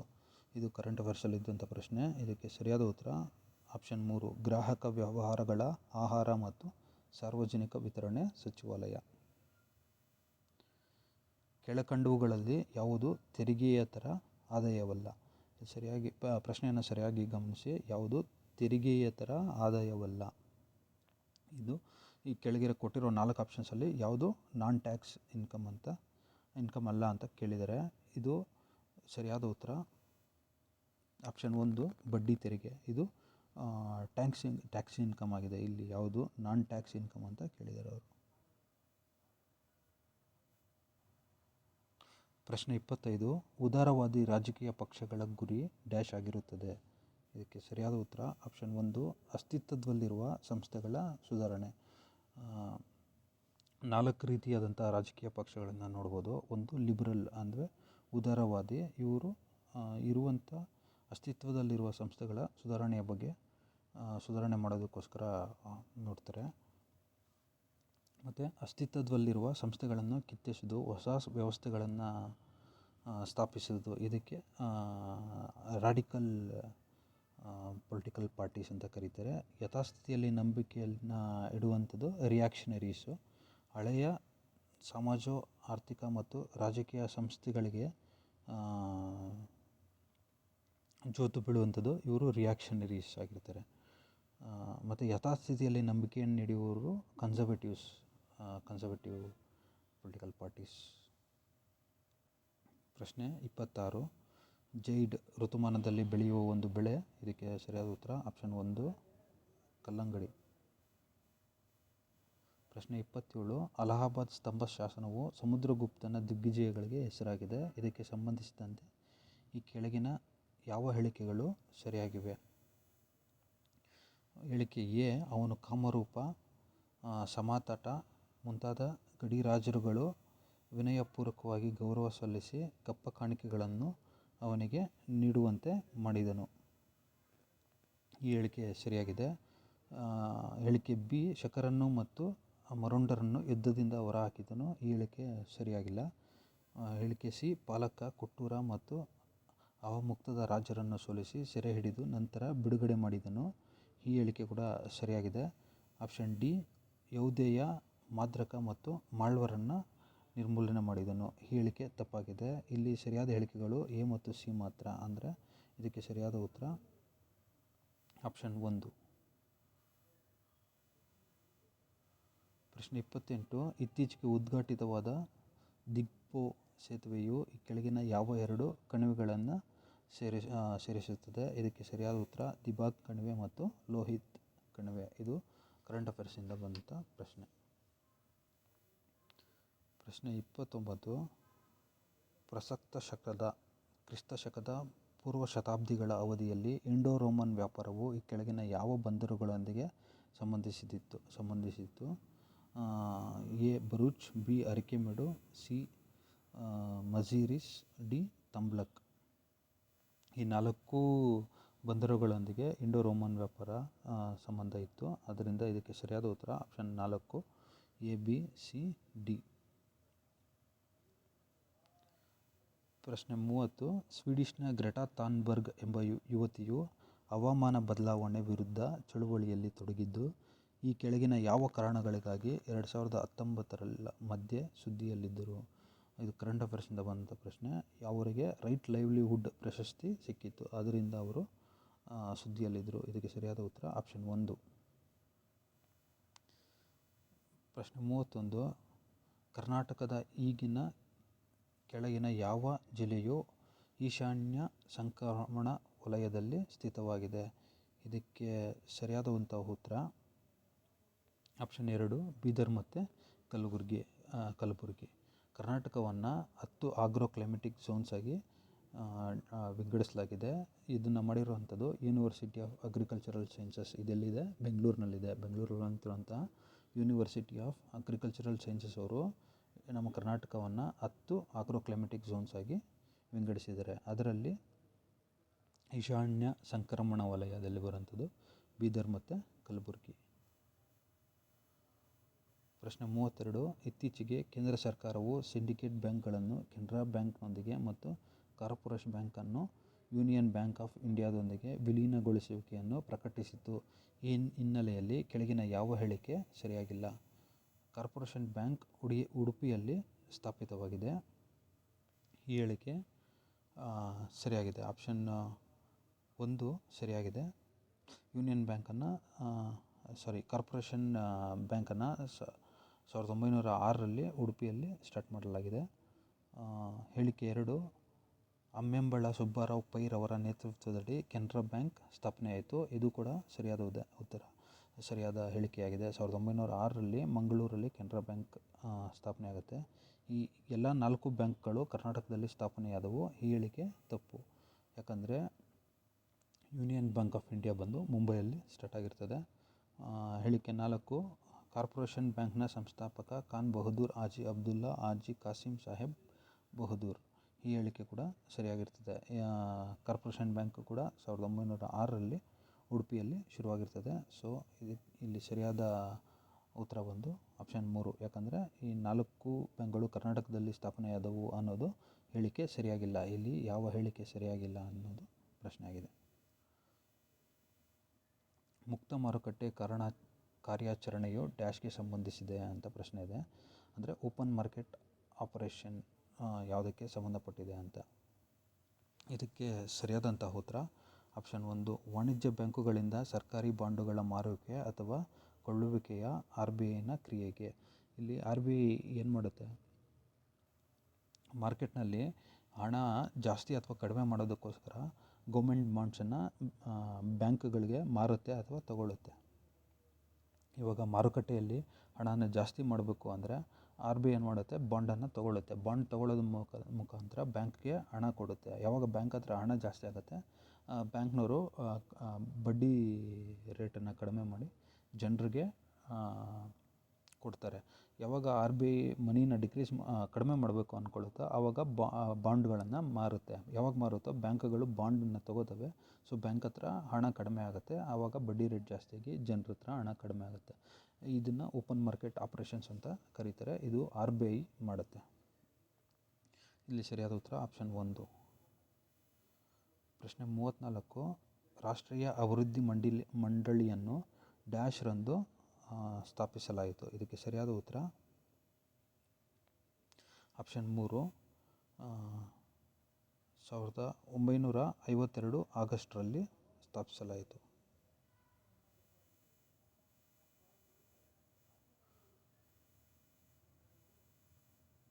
ಪ್ರಶ್ನೆ 35. ಇತ್ತೀಚೆಗೆ ಸುದ್ದಿಯಲ್ಲಿದ್ದ ಕೆಳಗಿನ ಸಮಿತಿಗಳು ಮತ್ತು ಅವುಗಳ ಆಜ್ಞೆಯನ್ನು ಪರಿಗಣಿಸಿ ಮೇಲಿನವುಗಳಲ್ಲಿ ಯಾವುದು ಸರಿಯಾಗಿ ಹೊಂದಿಕೆಯಾಗುತ್ತದೆ? ಕೆಳಗೆ ನೀಡಲಾದ ಆಯ್ಕೆಗಳಿಂದ ಸರಿಯಾದ ಉತ್ತರವನ್ನು ಆರಿಸಿ ಅಂತ ಕೇಳಿದ್ದಾರೆ. ಸೊ ಇಲ್ಲಿ ಯಾವುದು ಸರಿಯಾಗಿದೆ ಅನ್ನೋದನ್ನು ಆರಿಸ್ಬೇಕಾಗತ್ತೆ ನಾವು ಕೆಳಗಡೆ ಕೊಟ್ಟರು ಆಪ್ಷನ್ಸಿಂದ. ಇಲ್ಲಿ UK ಸಿನ್ಹಾ ಸಮಿತಿ ಅಂತ ಕೊಟ್ಟಿದ್ದಾರೆ. ಅದಕ್ಕೆ ನಿರ್ಧಾರ ಸೆಬಿಯಲ್ಲಿ ಕಾಯ್ದಿರಿಸಿದ ಹೆಚ್ಚಿನ ಹಣವನ್ನು ಸರ್ಕಾರಕ್ಕೆ ವರ್ಗಾವಣೆ ಮಾಡುವುದು ಅಂತ ಇದೆ. ಆದರೆ ಇದು ತಪ್ಪಾದ ಹೇಳಿಕೆಯಾಗಿದೆ. ಯಾಕಂದರೆ UK ಸಿನ್ಹಾ ಕಮಿಟಿ ಬಂದು MSMEಗಳು ಎದುರಿಸುವಂತಹ ಸವಾಲುಗಳ ಬಗ್ಗೆ ನಿರ್ಧಾರವನ್ನು ನೀಡುತ್ತಾರೆ. ಅದು 2019ರಲ್ಲಿ ಸುದ್ದಿಯಲ್ಲಿತ್ತು. ನಂದನ್ ನೀಲಕೇಣಿ ಡಿಜಿಟಲ್ ಪಾವತಿಗಳನ್ನು ಉತ್ತೇಜಿಸುವುದು. ಈ ಹೇಳಿಕೆ ಕೂಡ ಸರಿಯಾಗಿದೆ. ಬಿಮಲ್ ಜಲನ್ ಆರ್ಥಿಕ ಬಂಡವಾಳ ಚೌಕಟ್ಟು. ಈ ಹೇಳಿಕೆ ಕೂಡ ಸರಿಯಾಗಿದೆ. ಇಲ್ಲಿ ಆಪ್ಷನ್ B ಮತ್ತು C ಮಾತ್ರ ಸರಿಯಾಗಿದೆ. ಆದ್ದರಿಂದ ಸರಿಯಾದ ಉತ್ತರ ಆಪ್ಷನ್ 2. ಪ್ರಶ್ನೆ 36. ಈ ಕೆಳಗಿನವುಗಳಲ್ಲಿ ಯಾವುದು 2011ರ ಜನಗಣತಿಯ ಪ್ರಕಾರ ಕರ್ನಾಟಕದಲ್ಲಿ ಅತ್ಯಧಿಕ ಜನಸಾಂದ್ರತೆಯನ್ನು ಹೊಂದಿದೆ? ಇದಕ್ಕೆ ಸರಿಯಾದ ಉತ್ತರ ಆಪ್ಷನ್ 3 ಧಾರವಾಡ. ಪ್ರಶ್ನೆ 37, ಕರ್ನಾಟಕದ ಸುಪ್ರಸಿದ್ಧ ಅಗ್ರಹಾರಗಳು. ಇದಕ್ಕೆ ಸರಿಯಾದ ಉತ್ತರ ಆಪ್ಷನ್ 1 ನಾಗಾವಿ, ಲಕ್ಕುಂಡಿ, ಸಲೋಟಗಿ, ಹರಿಹರಪುರ. ಪ್ರಶ್ನೆ 38, 2020-21ನೇ ಕೇಂದ್ರ ಮುಂಗಡ ಪತ್ರದಲ್ಲಿ ಆರೋಗ್ಯ ಸುರಕ್ಷಾ ವಲಯಕ್ಕೆ ನಿಗದಿ ಮಾಡಿರುವಂತಹ ಹಣ. ಇದಕ್ಕೆ ಸರಿಯಾದ ಉತ್ತರ ಆಪ್ಷನ್ 1 69,000 ಕೋಟಿಗಳು.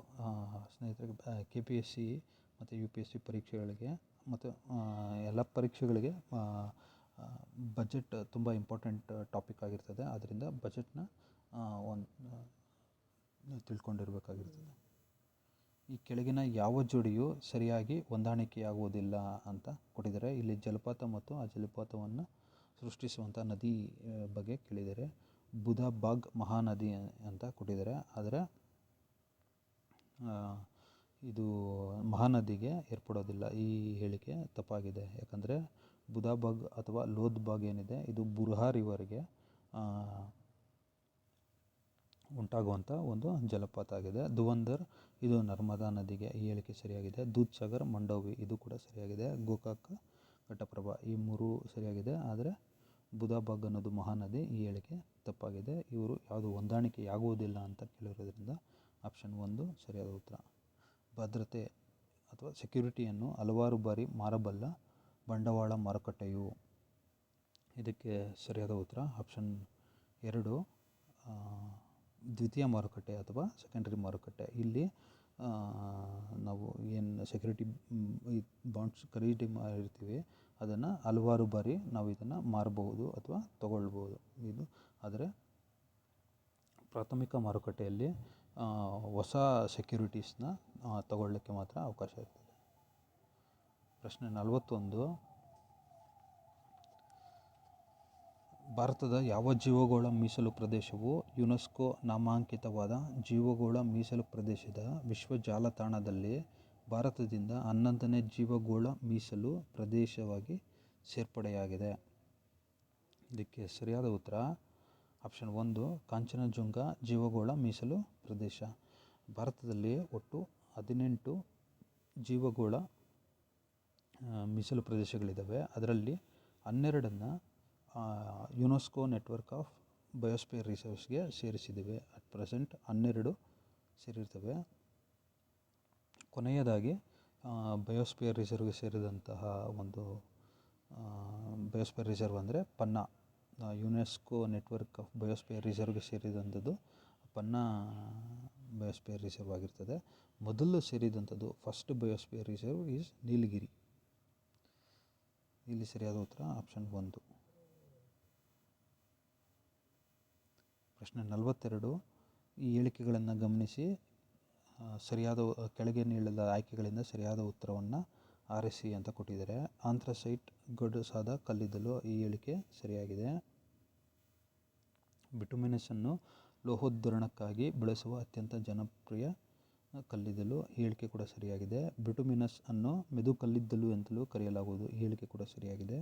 ಕೋಕನ್ನು ಬಿಟುಮಿನಸ್ನಿಂದ ಸಿದ್ಧಪಡಿಸಲಾಗುವುದು. ಈ ಹೇಳಿಕೆ ಕೂಡ ಸರಿಯಾಗಿದೆ. ಕೊಟ್ಟಿರೋ 4 ಹೇಳಿಕೆಗಳು ಇಲ್ಲಿ ಸರಿಯಾಗಿವೆ. ಆದ್ದರಿಂದ ಸರಿಯಾದ ಉತ್ತರ option D. A, B, C ಮತ್ತು ಡಿಗಳು ಸರಿಯಾಗಿವೆ. ಸಿಂಧೂ ಕಣಿವೆ ನಗರಗಳು ಕೋಲಾರ ಮತ್ತು ಹಟ್ಟಿ ಚಿನ್ನದ ಗಣಿಗಳಿಂದ ಚಿನ್ನವನ್ನು ಪಡೆಯುತ್ತಿದ್ದವು ಎಂಬುದಾಗಿ ಅಭಿಪ್ರಾಯ ವ್ಯಕ್ತಪಡಿಸಿದವರು ಯಾರು? ಇದಕ್ಕೆ ಸರಿಯಾದ ಉತ್ತರ ಆಪ್ಷನ್ 1 SR ರಾವ್. ಈ ಕೆಳಗಿನವುಗಳಲ್ಲಿ ಯಾವುದು ಭಾರತೀಯ ಸಂವಿಧಾನದ ವಿನೂತನ ಲಕ್ಷಣ? Novel feature of Indian constitution ಯಾವುದು ಅಂತ ಕೇಳಿದರೆ ಇದಕ್ಕೆ ಸರಿಯಾದ ಉತ್ತರ ಆಪ್ಷನ್ 2 ರಾಜ್ಯ ನಿರ್ದೇಶಕ ತತ್ವಗಳು, ರಾಜ್ಯ ನೀತಿ ನಿರ್ದೇಶಕ ತತ್ವಗಳು. ಪ್ರಶ್ನೆ 45, ಈ ಕೆಳಗಿನ ಹೇಳಿಕೆಗಳನ್ನು ವಿಶ್ವಸಂಸ್ಥೆ ಪ್ರಕಟಿಸಿದ 2019ರ ಮೇ 7ರ ವರದಿ ಆಧರಿಸಿ ಪರಿಗಣಿಸಿ ಅಂತ ಪ್ರಶ್ನೆ ಕೇಳ್ತಿದ್ದಾರೆ.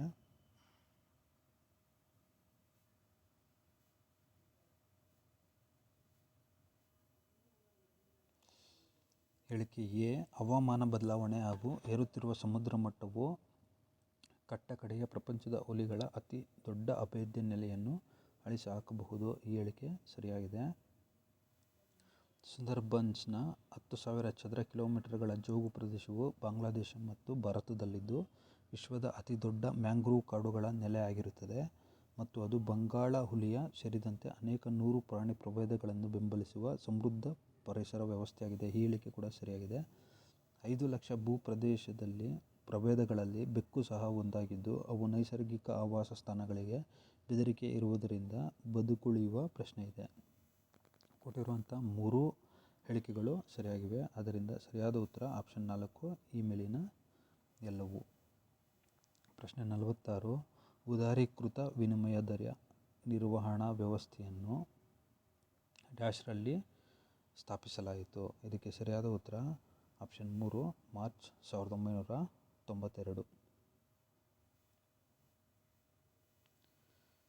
ಪ್ರಶ್ನೆ 47, ಗಂಗಾ ನದಿಯ ಜಲಾನಯನ ಗಂಗೆ ಮತ್ತು ಅದರ ಉಪನದಿಗಳನ್ನು ಒಳಗೊಂಡಂತೆ ಮಾಲಿನ್ಯ ತಡೆಯುವಿಕೆ ಮತ್ತು ಪುನರುಜ್ಜೀವನಗೊಳಿಸುವ ಮೇಲ್ವಿಚಾರಣೆಯ ಸಂಪೂರ್ಣ ಹೊಣೆಯನ್ನು ನಿರ್ವಹಿಸುವ ಉದ್ದೇಶಕ್ಕಾಗಿ ರಾಷ್ಟ್ರೀಯ ಗಂಗಾ ಮಂಡಳಿ ಅಥವಾ ಗಂಗಾ ನದಿಯ ಪುನರುಜ್ಜೀವನ ಸಂರಕ್ಷಣೆ ಮತ್ತು ನಿರ್ವಹಣೆಯ ರಾಷ್ಟ್ರೀಯ ಮಂಡಳಿಯನ್ನು ಸ್ಥಾಪಿಸಲಾಯಿತು. ಈ ಕೆಳಗಿನ ಪ್ರಶ್ನೆಗಳಿಗೆ ಸರಿಯುತ್ತರ ಆಯ್ಕೆ ಮಾಡಿ. ಈ ಗಂಗಾ ಮಂಡಳಿಗೆ ಸಂಬಂಧಿಸಿದಂತೆ 3 ಪ್ರಶ್ನೆಗಳನ್ನು ಕೇಳಿದ್ದಾರೆ. ರಾಷ್ಟ್ರೀಯ ಗಂಗಾ ಮಂಡಳಿಯು ಯಾವ ವರ್ಷ ರಚನೆಯಾಯಿತು? ರಾಷ್ಟ್ರೀಯ ಗಂಗಾ ಮಂಡಳಿಯಿಂದ ಯಾವ ನಿಕಾಯವು ಬದಲಾಯಿಸಲ್ಪಟ್ಟಿತು? ಗಂಗಾ ನದಿಯ ಮೇಲಣ ಸಬಲೀಕರಣ ಕಾರ್ಯಪಡೆಯ ಅಧ್ಯಕ್ಷರು ಯಾರು? ಈ 3 ಪ್ರಶ್ನೆಗಳಿಗೆ ಈ ಕೊಟ್ಟಿರೋ ಆಪ್ಷನ್ಸಲ್ಲಿ ಯಾವುದು ಸರಿಯಾದ ಉತ್ತರ ಅಂತ ನಾವು ಹೇಳಬೇಕು. ಇಲ್ಲಿ ಸರಿಯಾದ ಉತ್ತರ ಆಪ್ಷನ್ ಸಿ. ಅಂದರೆ ರಾಷ್ಟ್ರೀಯ ಗಂಗಾ ಮಂಡಳಿ ಯಾವ ವರ್ಷ ರಚನೆ ಆಯಿತು? ಇದಕ್ಕೆ ಸರಿಯಾದ ಉತ್ತರ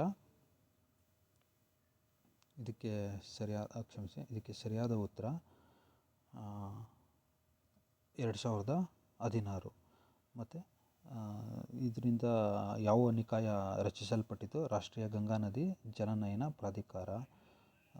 ಮತ್ತು ಗಂಗಾ ನದಿಯ ಮೇಲಣ ಸಬಲೀಕರಣ ಕಾರ್ಯಪಡೆಯ ಅಧ್ಯಕ್ಷರು ಯಾರು? ಇದಕ್ಕೆ ಸರಿಯಾದ ಉತ್ತರ ಜಲಶಕ್ತಿ ಕೇಂದ್ರ ಸಚಿವರು. ಸೊ ಆಪ್ಷನ್ 3 ಸರಿಯಾದ ಉತ್ತರ ಆಗಿರ್ತದೆ. ಪ್ರಶ್ನೆ 48, ಕೆಳಕಂಡ ವಿದ್ವಾಂಸರಲ್ಲಿ ಯಾರು ರಾಷ್ಟ್ರಕೂಟರನ್ನು ಕನ್ನಡದ ಮೂಲದವರೆಂದು ತಮ್ಮ ವಾದವನ್ನು ಮಂಡಿಸಿದ್ದಾರೆ? ಇದಕ್ಕೆ ಸರಿಯಾದ ಉತ್ತರ ಡಾಕ್ಟರ್ ಎ.ಎಸ್. ಆಲ್ಟೇಕರ್. ಪ್ರಶ್ನೆ 49, ಕೆಳಗಿನ ಹೇಳಿಕೆಗಳನ್ನು ಪರಿಗಣಿಸಿ ಹೇಳಿಕೆ ಎ, ವಯಸ್ಸು ಮತ್ತು ಲಿಂಗಾಧಾರಿತವಾಗಿ ಜನಸಂಖ್ಯಾ ರಚನೆಯು ವಿಶ್ಲೇಷಿಸಲ್ಪಟ್ಟಿದೆ. ಹೇಳಿಕೆ ಬಿ, ನಕ್ಷಾಶಾಸ್ತ್ರೀಯವಾಗಿ ಜನಸಂಖ್ಯಾ ರಚನೆಯ ಜನಸಂಖ್ಯಾ ಪಿರಮಿಡ್ಗಳಿಂದ ಪ್ರತಿನಿಧಿಸಲ್ಪಟ್ಟಿದೆ. ಈ ಮೇಲಿನ ಹೇಳಿಕೆಗಳಲ್ಲಿ ಯಾವುದು ಅಥವಾ ಯಾವುವು ಸರಿ? ಕೊಟ್ಟಿರೋ 2 ಹೇಳಿಕೆಗಳು ಸರಿಯಾಗಿದ್ದಾವೆ. ಅದರಿಂದ ಸರಿಯಾದ ಉತ್ತರ ಆಪ್ಷನ್ 3, ಎ ಮತ್ತು ಬಿ ಎರಡೂ ಸರಿ. ಹೈದರಾಲಿಯ ವಿರುದ್ಧ ಹೋರಾಡಿದ ಚಿತ್ರದುರ್ಗದ ನಾಯಕ ಯಾರು? ಇದಕ್ಕೆ ಸರಿಯಾದಂಥ ಉತ್ತರ ಆಪ್ಷನ್ 4, 5ನೇ ಮದಕರಿ ನಾಯಕ.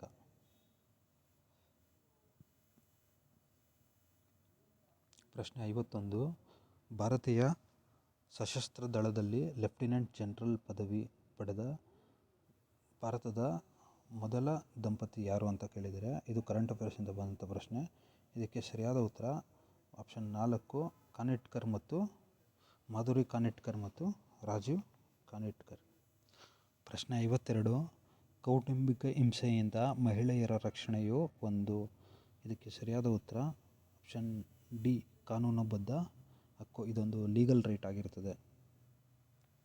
ಪ್ರಶ್ನೆ 53, ಈ ಕೆಳಗಿನವುಗಳಲ್ಲಿ ಯಾವ ರೈಲ್ವೆ ವಲಯ ಮತ್ತು ಕೇಂದ್ರ ಸ್ಥಾನವು ಸರಿಯಾಗಿ ಹೊಂದಾಣಿಕೆಯಾಗುವುದಿಲ್ಲ? ಇಲ್ಲಿ ನೋಡೋಣ. ಹೇಳಿಕೆ 1, ಪೂರ್ವ ತೀರ, ಇದು ಭುವನೇಶ್ವರ, ಇದು ಸರಿಯಾಗಿ ಹೊಂದಾಣಿಕೆಯಾಗಿದೆ. ಉತ್ತರ ಮಧ್ಯ ಅಲಹಾಬಾದ್, ಇದು ಕೂಡ ಸರಿಯಾಗಿ ಹೊಂದಾಣಿಕೆಯಾಗಿದೆ. ವಾಯುವ್ಯ ಜೈಪುರ, ಇದು ಕೂಡ ಸರಿಯಾಗಿ ಹೊಂದಾಣಿಕೆಯಾಗಿದೆ.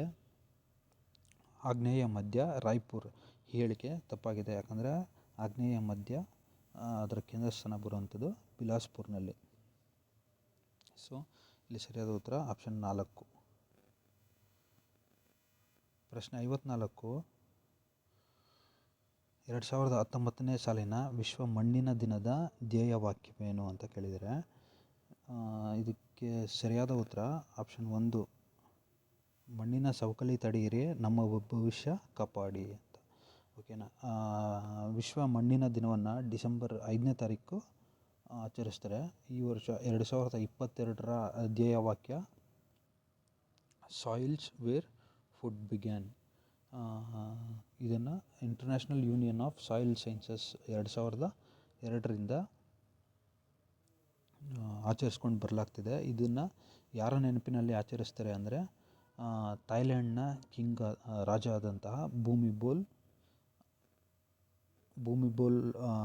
ರಾಜ, ಥಾಯ್ಲ್ಯಾಂಡ್ನ ರಾಜ ಅವರ ಹುಟ್ಟಿದ ದಿನದ ನೆನಪಿಗಾಗಿ ಸಾಯಿಲ್ ಡೇಯನ್ನು ಆಚರಿಸ್ತಾರೆ.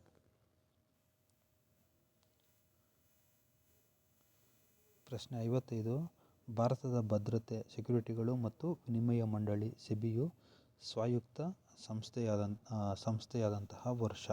ಇದಕ್ಕೆ ಸರಿಯಾದ ಉತ್ತರ ಆಪ್ಷನ್ 4, 1992. ಪ್ರಶ್ನೆ 56. 2016ರಲ್ಲಿ ಪಶ್ಚಿಮ ಬಂಗಾಳದ ವಿಧಾನಸಭೆಯು ಪಶ್ಚಿಮ ಬಂಗಾಳಕ್ಕೆ ಬೆಂಗಾಲಿ, ಇಂಗ್ಲಿಷ್ ಮತ್ತು ಹಿಂದಿ ಈ 3 ವಿವಿಧ ಭಾಷೆಗಳಲ್ಲಿ 3 ಹೊಸ ಹೆಸರುಗಳನ್ನು ಸೂಚಿಸುವಂತೆ ಪ್ರಸ್ತಾವನೆಯನ್ನು ಸಲ್ಲಿಸಿತ್ತು. ಆದರೆ ಕೇಂದ್ರವು ಇದನ್ನು ತಿರಸ್ಕರಿಸಿತ್ತು. 2018ರಲ್ಲಿ ವಿಧಾನಸಭೆಯು ಒಂದು ಹೊಸ ನಿರ್ಣಯವನ್ನು ಹೊರಡಿಸಿ ಈ 3 ಭಾಷೆಗಳಲ್ಲೂ ಬಳಸಬಹುದಾದ ಒಂದೇ ಹೆಸರನ್ನು ಸೂಚಿಸಿತು. ಹಾಗೆ ಸೂಚಿಸಿದ ಏಕಮಾತ್ರ ಹೆಸರು. ಇದಕ್ಕೆ ಸರಿಯಾದ ಉತ್ತರ ಆಪ್ಷನ್ ಡಿ, ಬಾಂಗ್ಲಾ. ಯಾವ ಅನುಚ್ಛೇದದ ಪ್ರಕಾರ ಒಂದು ರಾಜ್ಯಕ್ಕೆ ಹೊಸ ಹೆಸರನ್ನು ನೀಡಬಹುದು ಅಂತ ಏನಾದರೂ ಪ್ರಶ್ನೆ ಕೇಳಿದರೆ, ಅದಕ್ಕೆ ಅನುಚ್ಛೇದ 3. ಈ ಅನುಚ್ಛೇದ 3 ಪ್ರಕಾರ ಒಂದು ರಾಜ್ಯಕ್ಕೆ ಹೊಸ ಹೆಸರನ್ನು ಸೂಚಿಸಬಹುದಾಗಿರ್ತದೆ. ಪ್ರಶ್ನೆ 57. ಕೇಂದ್ರ ಲೋಕಸೇವಾ ಆಯೋಗವನ್ನು ಕುರಿತಂತೆ ಈ ಕೆಳಗಿನವುಗಳಲ್ಲಿ ಯಾವುದು ಸರಿಯಲ್ಲ ಅಂತ ಕೇಳಿದರೆ, ಆಯೋಗದ ಅಧ್ಯಕ್ಷರು ಮತ್ತು ಸದಸ್ಯರ ಅಧಿಕಾರಾವಧಿಯು 5 ವರ್ಷಗಳು ಇರುವುದು. ಇದು ತಪ್ಪಾದ ಹೇಳಿಕೆಯಾಗಿರ್ತದೆ. ಯಾಕಂದರೆ ಅವರ ಅಧಿಕಾರ ವರ್ಷ ಒಂದು 6 ವರ್ಷ ಅಥವಾ 65 ವರ್ಷ ಆಗುವವರೆಗೂ. ಸೊ ಇಲ್ಲಿ ಯಾವುದು ಸರಿಯಲ್ಲ ಅಂತ ಕೇಳಿದರೆ, ಇದಕ್ಕೆ ಸರಿಯಾದ ಉತ್ತರ ಬಂದು ಆಪ್ಷನ್ 1 ಎ. ಉಳಿದ 3 ಹೇಳಿಕೆಗಳು ಸರಿ ಇರ್ತವೆ. ರಾಷ್ಟ್ರಪತಿಯ ಅಧ್ಯಕ್ಷರು ಅಥವಾ ಯಾವುದೇ ಇತರ ಸದಸ್ಯರನ್ನು ಅಧಿಕಾರದಿಂದ ತೆಗೆದುಹಾಕಬಹುದು. ಈ ಹೇಳಿಕೆ ಸರಿಯೇ. ಅದು ಭಾರತದಲ್ಲಿ ಒಂದು ಕೇಂದ್ರೀಯ ನೇಮಕಾತಿ ಪ್ರಾಧಿಕಾರ. ಈ ಹೇಳಿಕೆಗೂ ಸರಿ. ಅದು ಸ್ವತಂತ್ರ ಸಾಂವಿಧಾನಿಕ ಸಂಸ್ಥೆ. ಹೌದು, ಇದೊಂದು ಸ್ವತಂತ್ರ ಸಾಂವಿಧಾನಿಕ ಸಂಸ್ಥೆಯಾಗಿದೆ.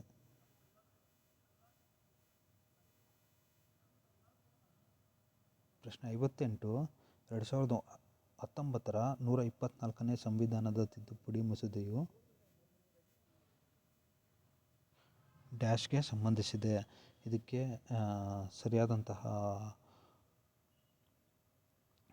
ಸರಿಯಾದಂತಹ ಉತ್ತರ ಆಪ್ಷನ್ 4, ಸರ್ಕಾರಿ ಉದ್ಯೋಗಗಳು ಮತ್ತು ಶಿಕ್ಷಣದಲ್ಲಿ ಆರ್ಥಿಕವಾಗಿ ದುರ್ಬಲರಾದ ವರ್ಗಗಳ ಮೀಸಲಾತಿಗೆ, ಎಕನಾಮಿಕಲಿ ಬ್ಯಾಕ್ವರ್ಡ್ ಸೆಕ್ಷನ್ ಅವರ ರಿಸರ್ವೇಷನ್ಗೆ ಸಂಬಂಧಪಟ್ಟಂಥದ್ದಾಗಿರ್ತದೆ. ಪ್ರಶ್ನೆ 59. ಕೆಳಗಿನವುಗಳಲ್ಲಿ ಯಾವುದು ಗರಿಷ್ಠ ಸಂಖ್ಯೆಯ ರಾಷ್ಟ್ರೀಯ ಉದ್ಯಾನಗಳನ್ನು ಹೊಂದಿದೆ? ಇದಕ್ಕೆ ಸರಿಯಾದಂತಹ ಉತ್ತರ ಆಪ್ಷನ್ 1, ಅಂಡಮಾನ್ ಮತ್ತು ನಿಕೋಬಾರ್ ದ್ವೀಪಗಳು. ಅಂಡಮಾನ್ ಮತ್ತು ನಿಕೋಬಾರ್ ದ್ವೀಪಗಳು ಗರಿಷ್ಠ ಸಂಖ್ಯೆಯ ರಾಷ್ಟ್ರೀಯ ಉದ್ಯಾನಗಳನ್ನು ಹೊಂದಿರುತ್ತವೆ. ಪ್ರಶ್ನೆ 60. ಪ್ರಧಾನಮಂತ್ರಿ ಕಿಸಾನ್ ಸಮ್ಮಾನ್ ನಿಧಿಯಡಿ ಸಣ್ಣ ಮತ್ತು ಅಂಚಿನ ಕೃಷಿಕರಿಗಾಗಿ ಒದಗಿಸಲಾಗುವ ಹಣಕಾಸಿನ ಸಹಾಯವು. ಇದಕ್ಕೆ ಸರಿಯಾದ ಉತ್ತರ ಆಪ್ಷನ್ 4, ವಾರ್ಷಿಕ 6,000. 2,000 ರೂಪಾಯಿಗಳನ್ನು 3 ಕಂತಲ್ಲಿ 2,200ದಂತೆ 3 ಕಂತಲ್ಲಿ ರೈತರ ಬ್ಯಾಂಕ್ ಖಾತೆಗೆ ಜಮಾ ಮಾಡಲಾಗ್ತದೆ. ಪ್ರಶ್ನೆ 61. ವಿಜಯನಗರದ ಮತ್ತು ಬಹುಮನಿಗಳ ನಡುವಣ ಯುದ್ಧಗಳಿಗೆ ಮುಖ್ಯ ಕಾರಣ ಸ್ಥಳ. ಇದಕ್ಕೆ ಸರಿಯಾದಂಥ ಉತ್ತರ ಆಪ್ಷನ್ 4, ರಾಯಚೂರು ದೋಹಬ್ ಪ್ರದೇಶ. ಪ್ರಶ್ನೆ 62.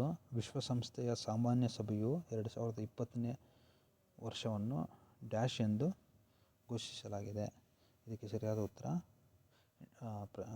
ಹೇಳಿಕೆ 1, option 1, international year of plant health. 2023ನ್ನು ಇಯರ್ ಆಫ್ ಮಿಲ್ಲೆಟ್ಸ್ ಅಂತ ಘೋಷಿಸಲಾಗಿದೆ. ಇದನ್ನು ರೋಮ್ ನಗರದಲ್ಲಿ ಉದ್ಘಾಟಿಸಲಾಯಿತು. ಪ್ರಶ್ನೆ 63. ಕೆಳಕಂಡ ದಕ್ಷಿಣ ಭಾರತದ ಯಾವ ನದಿಯು ತನ್ನ ಉಪನದಿಯೊಂದಿಗೆ ಸರಿಯಾಗಿ ಹೊಂದಾಣಿಕೆಯಾಗುವುದಿಲ್ಲ? ಇದಕ್ಕೆ ಸರಿಯಾದಂಥ ಉತ್ತರ ನೋಡೋಣ. ಮಹಾನದಿ ಸಿಯೋತಾನ್, ಇದು ಸರಿಯಾಗಿದೆ. ಗೋದಾವರಿ ವರ್ಣ, ಇದು ತಪ್ಪಾಗಿದಂತೆ. ವರ್ಣಾ ನದಿಯು ಗೋದಾವರಿ ಅಲ್ಲ, ಬದಲಿಗೆ ಕೃಷ್ಣಾ ನದಿಯ ಒಂದು ಉಪನದಿಯಾಗಿರ್ತದೆ. ಇದು ಮಹಾರಾಷ್ಟ್ರದಲ್ಲಿ ಹುಟ್ಟಿ ಕೃಷ್ಣಾ ನದಿಯನ್ನು ಸೇರ್ತದೆ. ಭೀಮ ಕೃಷ್ಣ, ಈ ಜೋಡಿ ಕೂಡ ಸರಿಯಾಗಿ ಹೊಂದಾಣಿಕೆಯಾಗಿದೆ. ಕಾವೇರಿ ಸುವರ್ಣವತಿ, ಇದು ಕೂಡ ಸರಿಯಾಗಿ ಹೊಂದಾಣಿಕೆ ಆಗುತ್ತೆ. ಅದರಿಂದ ಇಲ್ಲಿ ಸರಿಯಾದ ಉತ್ತರ ಆಪ್ಷನ್ 2, ಗೋದಾವರಿ ವರ್ಣ. ಪ್ರಶ್ನೆ 64. ಈ ಕೆಳಕಂಡ ಭಾರತದ ಯಾವ ಕೈಗಾರಿಕಾ ಪ್ರದೇಶವು ತನ್ನ ಕೈಗಾರಿಕಾ ಸ್ವರೂಪ ರಚನೆಯಲ್ಲಿ ಶೇಕಡಾವಾರು ಅತಿ ಹೆಚ್ಚು ಖನಿಜ ಆಧಾರಿತ ಕೈಗಾರಿಕೆಗಳನ್ನು ಹೊಂದಿದೆ? ಇದಕ್ಕೆ ಸರಿಯಾದ ಉತ್ತರ ರಾಂಚಿ ಚೈಬಾಸ ಪ್ರದೇಶ. ಆಪ್ಷನ್ 4, ರಾಂಚಿ ಚೈಬಾಸ ಪ್ರದೇಶ. ಪ್ರಶ್ನೆ 65. ಇತ್ತೀಚೆಗೆ ಉದ್ಘಾಟಿಸಲಾದ ಸಫರ್ ವ್ಯವಸ್ಥೆಯು ಸಂಬಂಧಿಸಿದಂತೆ ಈ ಕೆಳಗಿನ ಹೇಳಿಕೆಗಳನ್ನು ಪರಿಗಣಿಸಿ ಅಂತ ಕೊಟ್ಟಿದ್ದಾರೆ. ಹೇಳಿಕೆ ಎ, ಇದು ಅತ್ಯಂತ ಮುಂದುವರೆದ ವಾಯುವಿನ ಗುಣಮಟ್ಟ ಮತ್ತು ಹವಾಮಾನ ಮುನ್ಸೂಚನಾ ವ್ಯವಸ್ಥೆ. ಈ ಹೇಳಿಕೆ ಸರಿಯಾಗಿದೆ. ಇದನ್ನು ಸ್ವದೇಶದಲ್ಲೇ ಪುಣೆಯ ಇಂಡಿಯನ್ ಇನ್ಸ್ಟಿಟ್ಯೂಟ್ ಆಫ್ ಟ್ರಾಪಿಕಲ್ ಮೆಟೀರಿಯಾಲಜಿ ಸಂಸ್ಥೆ ಅಭಿವೃದ್ಧಿಪಡಿಸಿದೆ. ಈ ಹೇಳಿಕೆ ಕೂಡ ಸರಿಯಾಗಿದೆ. ಇದು ಸೂರ್ಯನ UV ಸೂಚ್ಯಂಕವನ್ನು ಅಳೆಯುವುದಿಲ್ಲ. ಈ ಹೇಳಿಕೆ ತಪ್ಪಾಗಿದೆ. ಹೇಳಿಕೆ ಸಿ ತಪ್ಪಾಗಿದೆ. ಆದ್ದರಿಂದ ಸರಿಯಾದ ಉತ್ತರ ಆಪ್ಷನ್ 3, ಎ ಮತ್ತು ಬಿ ಮಾತ್ರ. ಈ ಸಫರ್ ಅನ್ನುವಂಥದ್ದು ಅತ್ಯಂತ ಮುಂದುವರೆದ ವಾಯುವಿನ ಗುಣಮಟ್ಟ ಮತ್ತು ಹವಾಮಾನ ಮುನ್ಸೂಚನಾ ವ್ಯವಸ್ಥೆಯಾಗಿದೆ. ಇದನ್ನು Indian institute of tropical meteorology Pune ಮತ್ತು ಇಂಡಿಯನ್ ಮೆಟೀರಿಯಾಲಜಿಕಲ್ ಡಿಪಾರ್ಟ್ಮೆಂಟ್ ಸೇರಿ ಸ್ಥಾಪಿಸಿರ್ತಾರೆ. ಇದು ಏರ್ ಕ್ವಾಲಿಟಿ ಇಂಡೆಕ್ಸನ್ನು ಕ್ಯಾಲ್ಕುಲೇಟ್ ಮಾಡುತ್ತದೆ. ಪ್ರಶ್ನೆ 66. ಎರಡು ದೇಶಗಳ ನಡುವಿನ ವ್ಯಾಪಾರವು ಉಪಯುಕ್ತವಾಗಬೇಕಾದರೆ ಸರಕುಗಳ ವೆಚ್ಚ ಅನುಪಾತಗಳು ಡ್ಯಾಶ್. ಇದಕ್ಕೆ ಸರಿಯಾದ ಉತ್ತರ ಆಪ್ಷನ್ 3, ಭಿನ್ನವಾಗಿರಬೇಕು.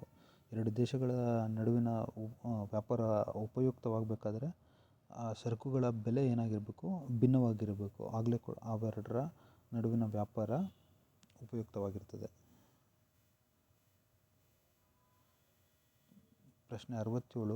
ಪ್ರತಿಭಾವಂತ ಮಕ್ಕಳನ್ನು ಗುರುತಿಸಿ ಅವರ ಕೌಶಲ್ಯ ಮತ್ತು ಜ್ಞಾನಾಭಿವೃದ್ಧಿಯನ್ನು ಉತ್ತೇಜಿಸುವ ಸಲುವಾಗಿ ಪ್ರಧಾನಮಂತ್ರಿ ವಿನೂತನ ಕಲಿಕಾ ಕಾರ್ಯಕ್ರಮದ ಬಗ್ಗೆ ಕೆಳಗೆ ಇಸ್ರೋದಿಂದ ಚಾಲನೆ ಮಾಡಲ್ಪಟ್ಟ ಕಾರ್ಯಕ್ರಮ ಯಾವುದು? ಇದಕ್ಕೆ ಸರಿಯಾದ ಉತ್ತರ ಆಪ್ಷನ್ 4, ಧ್ರುವ್. ಪ್ರಶ್ನೆ 68. ಈ ಕೆಳಗಿನ ಹೇಳಿಕೆಗಳಲ್ಲಿ ಯಾವುದು ಅಥವಾ ಯಾವುವು ಸರಿ ಅಂತ ಕೇಳಿದರೆ ಹೇಳಿಕೆಗಳನ್ನು ಗಮನಿಸ್ತಾ ಹೋಗೋಣ. 2019-20 ಅವಧಿಯಲ್ಲಿ ಒಬ್ಬ ಮಹಿಳಾ ಗಗನಯಾತ್ರಿ ಕ್ರಿಸ್ಟಿನಾ ಕಾಚ್ 368 ದಿನಗಳನ್ನು ಅಂತರಿಕ್ಷದಲ್ಲಿ ಕಳೆದು ದಾಖಲೆ ಮುರಿದರು. ಈ ಹೇಳಿಕೆ ಸರಿಯಾಗಿದೆ. ಕ್ರಿಸ್ಟಿನಾ ಕಾಚ್ ಅವರೊಂದಿಗೆ ಲ್ಯೂಕಾ ಪರ್ಮಿಟಾನೋ ಮತ್ತು ಅಲೆಕ್ಸಾಂಡರ್ ಸ್ಕೊವಾತ್ಸೋವ್ ಗಗನಯಾತ್ರಿಗಳಿದ್ದರು. ಈ ಹೇಳಿಕೆ ಕೂಡ ಸರಿಯಾಗಿದೆ. ಆಪ್ಷನ್ ಸಿ, ಈ ನಿಯೋಗದ ಅವಧಿಯಲ್ಲಿ ಪಾರ್ಕಿನ್ಸನ್ ಮತ್ತು ಅಲ್ಝೈಮರ್ ಚಿಕಿತ್ಸೆಗೆ ಸಮರ್ಥವಾಗಿ ಉಪಯೋಗವಾಗುವ ಪ್ರೋಟೀನ್ ಅರಳುಗಳನ್ನು ಬೆಳೆಯುವ ಸಂಶೋಧನೆಯಾಯಿತು. ಈ ಹೇಳಿಕೆ ಕೂಡ ಸರಿಯಾಗಿದೆ. ಆದ್ದರಿಂದ ಸರಿಯಾದ ಉತ್ತರ ಆಪ್ಷನ್ 4, ಎ, ಬಿ ಮತ್ತು ಸಿ ಸರಿ.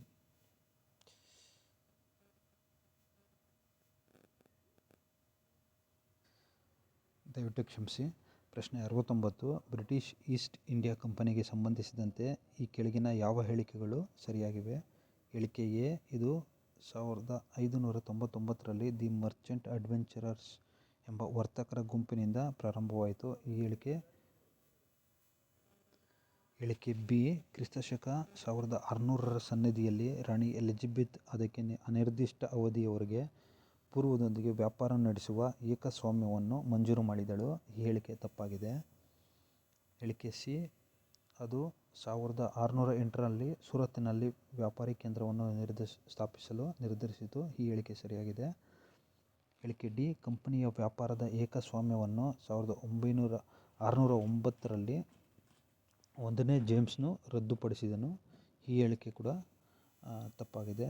ಇಲ್ಲಿ ಸರಿಯಾದ ಉತ್ತರ ಆಪ್ಷನ್ 3 ಎ ಮತ್ತು ಸಿ ಮಾತ್ರ.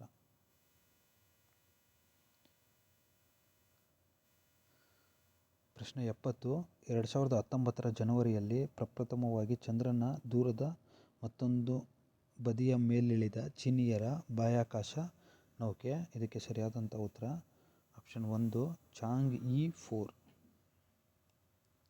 ಚಾಂಗ್ಗೆ 4 ಅಂತ ಕರೀತಾರೆ.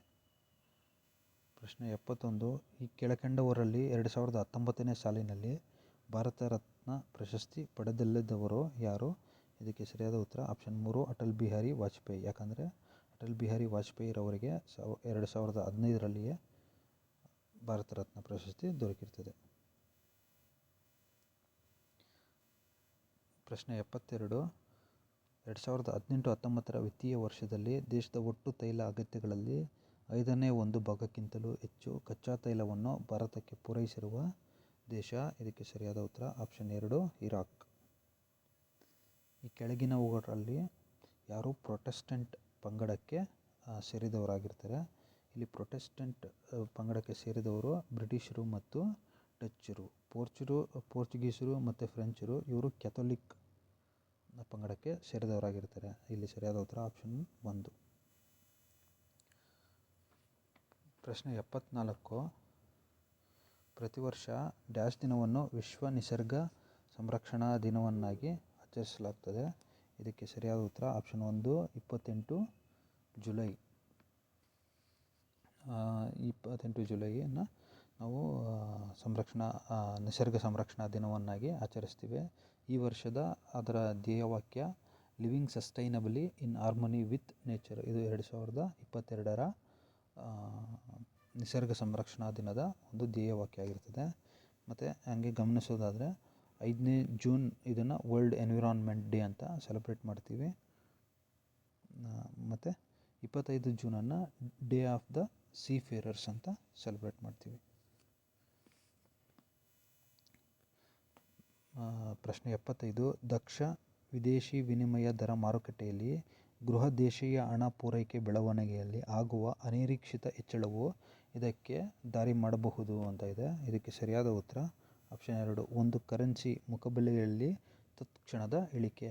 ಇದೇನಪ್ಪ ಅಂದರೆ ಯಾವುದೇ ಒಂದು ದೇಶದ ಮಾರುಕಟ್ಟೆಯಲ್ಲಿ ನಾವು ಇದ್ದಕ್ಕಿದ್ದಂತೆ ತುಂಬ ಹಣವನ್ನು ಬಿಡುಗಡೆ ಮಾಡಿದ್ದೇ ಆದರೆ ಅಥವಾ ಹೆಚ್ಚು ಹಣ ಬಿಡುಗಡೆ ಮಾಡಿದ್ದೇ ಆದರೆ ಆ ಹಣದ ಒಂದು ಮುಖಬೆಲೆ ಅಥವಾ ಒಂದು ವ್ಯಾಲ್ಯೂ ಏನಿದೆ ಅದು ಕಡಿಮೆ ಆಗ್ತದೆ. ಸೊ ಇಲ್ಲಿ ಸರಿಯಾದ ಉತ್ತರ ಆಪ್ಷನ್ 2.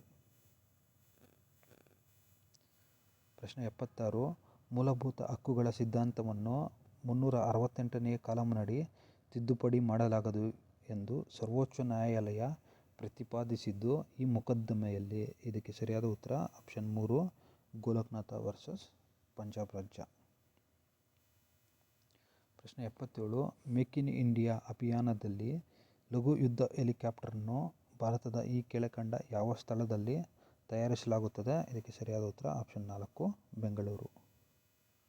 78. ಡ್ಯಾಶ್ ಹೊರಹೊಮ್ಮುವಿಕೆ ಮತ್ತು ಮುಳುಗಡೆ ಎಂದು ಎರಡೂ ಲಕ್ಷಣಗಳನ್ನು ಪ್ರತಿನಿಧಿಸುತ್ತದೆ.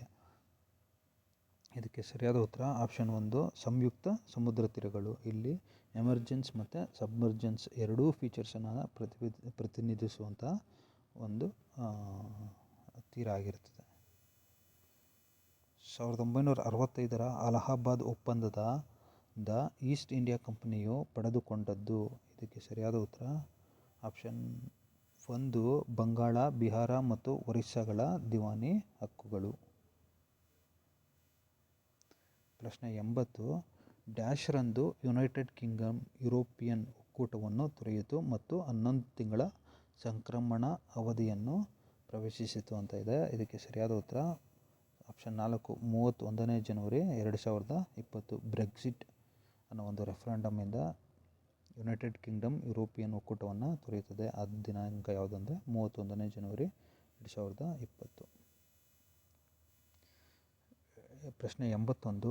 ಭಾರತೀಯ ರಾಷ್ಟ್ರಪತಿಗಳಿಂದ GST ಸರಕು ಮತ್ತು ಸೇವಾ ತೆರಿಗೆ ಪರಿಷತ್ತನ್ನು ರಚನೆಗಾಗಿ ಸಂವಿಧಾನಕ್ಕೆ ಅವಕಾಶವನ್ನು ಈ ಕೆಳಗಿನ ಯಾವ ಅನುಚ್ಛೇದವು ಒದಗಿಸಿತು? ಇದಕ್ಕೆ ಸರಿಯಾದ ಉತ್ತರ ಆಪ್ಷನ್ 3 ಅನುಚ್ಛೇದ 279 ಎ.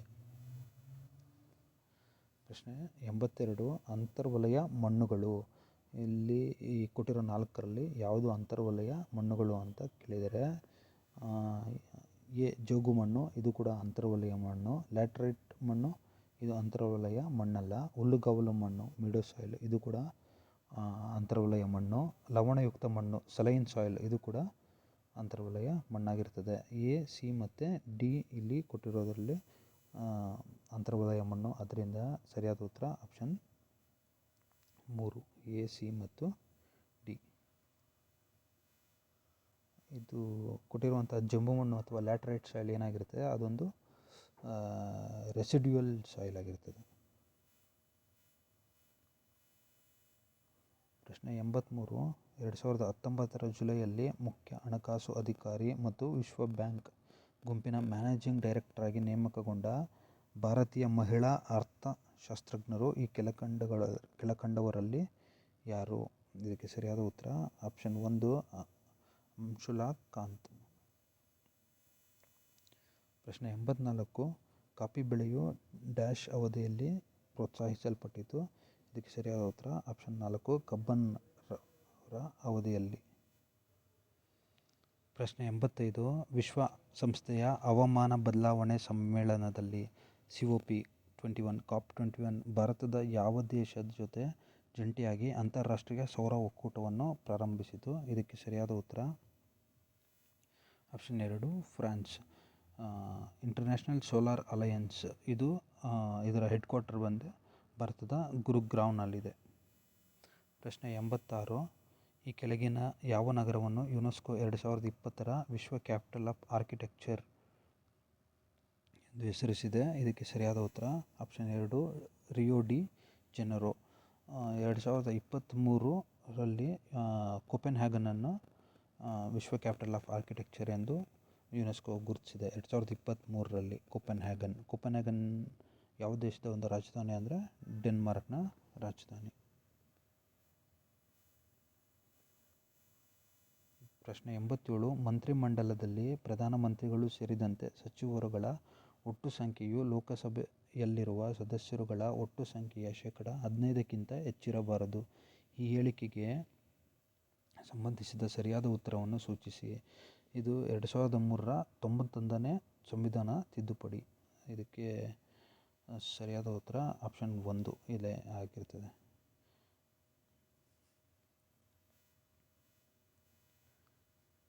ಪ್ರಶ್ನೆ 88. Indian MOOC massive open online course ಉಪಕ್ರಮವು ಡ್ಯಾಶ್ ಎಂದು ಗುರುತಿಸಲ್ಪಟ್ಟಿದೆ? ಇದಕ್ಕೆ ಸರಿಯಾದ ಉತ್ತರ ಆಪ್ಷನ್ 4 ಸ್ವಯಂ. ಪ್ರಶ್ನೆ 89. ಸಂಸತ್ತಿನ ಸದಸ್ಯರುಗಳ ಹಕ್ಕುಗಳನ್ನು ಹಾಗೂ ವಿಶೇಷ ವಿನಾಯಿತಿ ಉನ್ಮುಕ್ತಿಗಳನ್ನು ಉಲ್ಲಂಘಿಸುವುದು ಮತ್ತು ಅವರಿಗೆ ಅಗೌರವ ಸಲ್ಲಿಸುವುದು ಸಂಸತ್ತಿನ ಅಧಿನಿಯಮದ ಮೇರೆಗೆ ಶಿಕ್ಷಾರ್ಹವಾಗಿದೆ. ಈ ಪ್ರಕರಣದಲ್ಲಿ ಯಾವ ಪ್ರಸ್ತಾವವನ್ನು ಮಂಡಿಸಿದೆ ಹಾಗೂ ಯಾವ ನಿಯಮದ ಮೇರೆಗೆ ಮಂಡಿಸಿದೆ? ಇದಕ್ಕೆ ಸರಿಯಾದ ಉತ್ತರ ಲೋಕಸಭಾ ನಿಯಮದ ಪುಸ್ತಕದ ಅಧ್ಯಾಯ 20ರಲ್ಲಿ ವಿಶೇಷ ಹಕ್ಕಿನ ನಿರ್ಣಯ ನಿಯಮ ಸಂಖ್ಯೆ 222 ಹಾಗೂ ರಾಜ್ಯಸಭಾ ನಿಯಮದ ಪುಸ್ತಕದ ಅಧ್ಯಾಯ 16ರಲ್ಲಿ ನಿಯಮ 187. ಇದಕ್ಕೆ ಸರಿಯಾದ ಉತ್ತರ ಆಪ್ಷನ್ 2.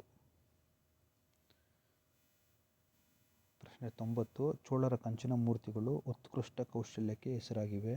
ಈ ಲೋಹದ ಮೂರ್ತಿಗಳನ್ನು ಎಷ್ಟು ಲೋಹಗಳ ಮಿಶ್ರಣದಿಂದ ಮಾಡಲಾಗಿದೆ? ಇದಕ್ಕೆ ಸರಿಯಾದ ಉತ್ತರ ಆಪ್ಷನ್ 2 5. ಇವು ಪಂಚಲೋಹದ ಮೂರ್ತಿಗಳು. ಪ್ರಶ್ನೆ 91. ಒಂದು ಬೆಲ್ಟ್ ಒಂದು ರಸ್ತೆ ಉಪಕ್ರಮವನ್ನು ಕುರಿತಂತೆ ಈ ಕೆಳಗಿನ ಹೇಳಿಕೆಗಳಲ್ಲಿ ಯಾವ ಹೇಳಿಕೆಯು ಸರಿಯಾಗಿದೆ ಅಂತ ಕೇಳಿದರೆ, ಇದು ಚೈನಾದ one belt one road initiative ಆಗಿರ್ತದೆ. ಇದು ಚೈನಾದ ಒಂದು ಉಪಕ್ರಮ. ಈ ಒನ್ ಬೆಲ್ಟ್ ಒನ್ ರೋಡ್ ಏನಪ್ಪ ಅಂದರೆ ಸರಿಯಾದ ಉತ್ತರ ಆಪ್ಷನ್ 3. ಬೆಲ್ಟ್ ಎಂಬುದು ಓವರ್ಲ್ಯಾಂಡ್ ಅಥವಾ ಭೂಮಾರ್ಗವಾಗಿ ಬಹುದೂರ ಪ್ರಯಾಣಿಸುವ ರಸ್ತೆ. ಮತ್ತು ರಸ್ತೆ ಎಂಬುದು ಸಮುದ್ರ ಮಾರ್ಗಗಳನ್ನು ಕುರಿತದ್ದಾಗಿದೆ. ಇದು ಏಷ್ಯಾ, ಆಫ್ರಿಕಾ ಮತ್ತು ಯುರೋಪ್ಗಳ ನಡುವೆ ಸಂಪರ್ಕವನ್ನು ಕಲ್ಪಿಸುವ ಮತ್ತು ಸುಧಾರಿಸುವ ಗುರಿಯನ್ನುಳ್ಳ ಉಪಕ್ರಮವಾಗಿದೆ. ಸೊ ಇದಕ್ಕೆ ಸರಿಯಾದ ಉತ್ತರ ಆಪ್ಷನ್ 3.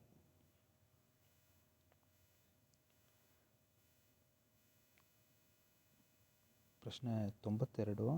ಲಡಾಖ್ನ ಯಾವ ಹೆಪ್ಪುಗಟ್ಟಿದ ನದಿಯ ಮೂಲತಃ ಚಾದರ್ ಟ್ರೆಕ್ಗಾಗಿ ಪ್ರತಿ ವರ್ಷ ಸಾಹಸಿ ಪ್ರವಾಸಿಗರನ್ನು ಆಕರ್ಷಿಸುತ್ತದೆ? ಇದಕ್ಕೆ ಸರಿಯಾದ ಉತ್ತರ ಆಪ್ಷನ್ 3 ಜನ್ಸ್ಕರ್ ನದಿ. ಪ್ರಶ್ನೆ 93. ವೈಟ್ ಹೆಲ್ಮೆಟ್ ಎಂಬುದು ಡ್ಯಾಶ್ ಅಂತ ಇದೆ. ಇದಕ್ಕೆ ಸರಿಯಾದ ಉತ್ತರ ಸಿರಿಯನ್ ವಾಯುದಾಳಿಯಲ್ಲಿ ಗಾಯಗೊಂಡವರನ್ನು ಉಳಿಸಲು ರೂಪಿತವಾದ ಸಿರಿಯಾ ಸಿವಿಲ್ ಡಿಫೆನ್ಸ್ ಎಂದು ಕರೆಯಲಾದ ಒಂದು ಸ್ವಯಂ ಸೇವಕರ ಸಂಘಟನೆ. ಆಪ್ಷನ್ 1 ಇಲ್ಲಿ ಸರಿಯಾದ ಉತ್ತರ. ಪ್ರಶ್ನೆ 94. ಭಾರತದ ಸಂವಿಧಾನದ ಅನುಚ್ಛೇದ 236 ರ ಅನುಸಾರವಾಗಿ ಜಿಲ್ಲಾ ನ್ಯಾಯಾಧೀಶ ಎಂಬ ಪದಾವಳಿಯು ಒಳಗೊಂಡಿರುವಂಥದ್ದು. ಇಲ್ಲಿ ಇರುವ 4 ಆಪ್ಷನ್ಸ್ ಸರಿಯಾಗಿದೆ. ಸೊ ಅದರಿಂದ ಸರಿಯಾದ ಉತ್ತರ ಆಪ್ಷನ್ 4 ಈ ಮೇಲಿನ ಇವುಗಳೆಲ್ಲವೂ. ಪ್ರಶ್ನೆ 95. ಏಷ್ಯಾದಲ್ಲೇ ಮೊದಲ ಬ್ಲೂ ಫ್ಲ್ಯಾಗ್ ಮಾನ್ಯತೆ ಪಡೆದ ಭಾರತದ ಸಮುದ್ರದ ತೀರ ಯಾವುದು? ಇದಕ್ಕೆ ಸರಿಯಾದಂಥ ಉತ್ತರ ಆಪ್ಷನ್ 1 ಚಂದ್ರಭಾಗ ಸಮುದ್ರ ತೀರ. ಇದು ಬ್ಲೂ ಫ್ಲ್ಯಾಗ್ ಮಾನ್ಯತೆ ನೀಡುವುದು ಯಾರಪ್ಪ ಅಂದರೆ ಫೌಂಡೇಶನ್ ಫಾರ್ ಎನ್ವಿರಾನ್ಮೆಂಟ್ ಎಜುಕೇಷನ್. ಇದು ಡೆನ್ಮಾರ್ಕ್ನಲ್ಲಿ ಇರುವಂಥ ಒಂದು ಸಂಸ್ಥೆಯಾಗಿದೆ. ಒಂದು ಸಮುದ್ರ ತೀರ ಬ್ಲೂ ಫ್ಲ್ಯಾಗ್ ಸರ್ಟಿಫಿಕೇಷನ್ ಪಡಿಬೇಕಾದ್ರೆ ಒಟ್ಟು 33 ಕ್ರೈಟೀರಿಯಾನ ಸ್ಯಾಟಿಸ್ಫೈ ಮಾಡಬೇಕಾಗ್ತದೆ. ಭಾರತದಲ್ಲಿ ಈಗ ಒಟ್ಟು 12 ತೀರಗಳು ಬ್ಲೂ ಫ್ಲ್ಯಾಗ್ ತೀರಗಳು ಅನ್ನೋ ಒಂದು ಪಟ್ಟಿಯನ್ನು ಪಡೆದಿರ್ತವೆ. ಅದರಲ್ಲಿ ಕರ್ನಾಟಕದಲ್ಲಿ 2 ತೀರಗಳಿದ್ದಾವೆ. ಯಾವುದು ಅಂದರೆ ಕಾಸರಗೋಡು ಮತ್ತು ಪಡುಬಿದ್ರಿ. ಇತ್ತೀಚೆಗೆ ಮಿನಿಕಾಯ್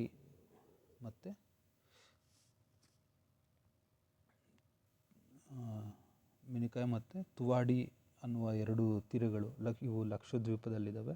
ಇವೆರಡನ್ನೂ ಕೂಡ ಬ್ಲೂ ಫ್ಲ್ಯಾಗ್ ಅಂಡರಲ್ಲಿ ಪಟ್ಟಿಗೆ ಸೇರಿಸಲಾಯಿತು. ಈಗ ಟೋಟಲ್ ಒಟ್ಟು 12 ತೀರಗಳು ಬ್ಲೂ ಫ್ಲ್ಯಾಗ್ ಸರ್ಟಿಫೈಡ್ ಆಗಿದ್ದಾವೆ.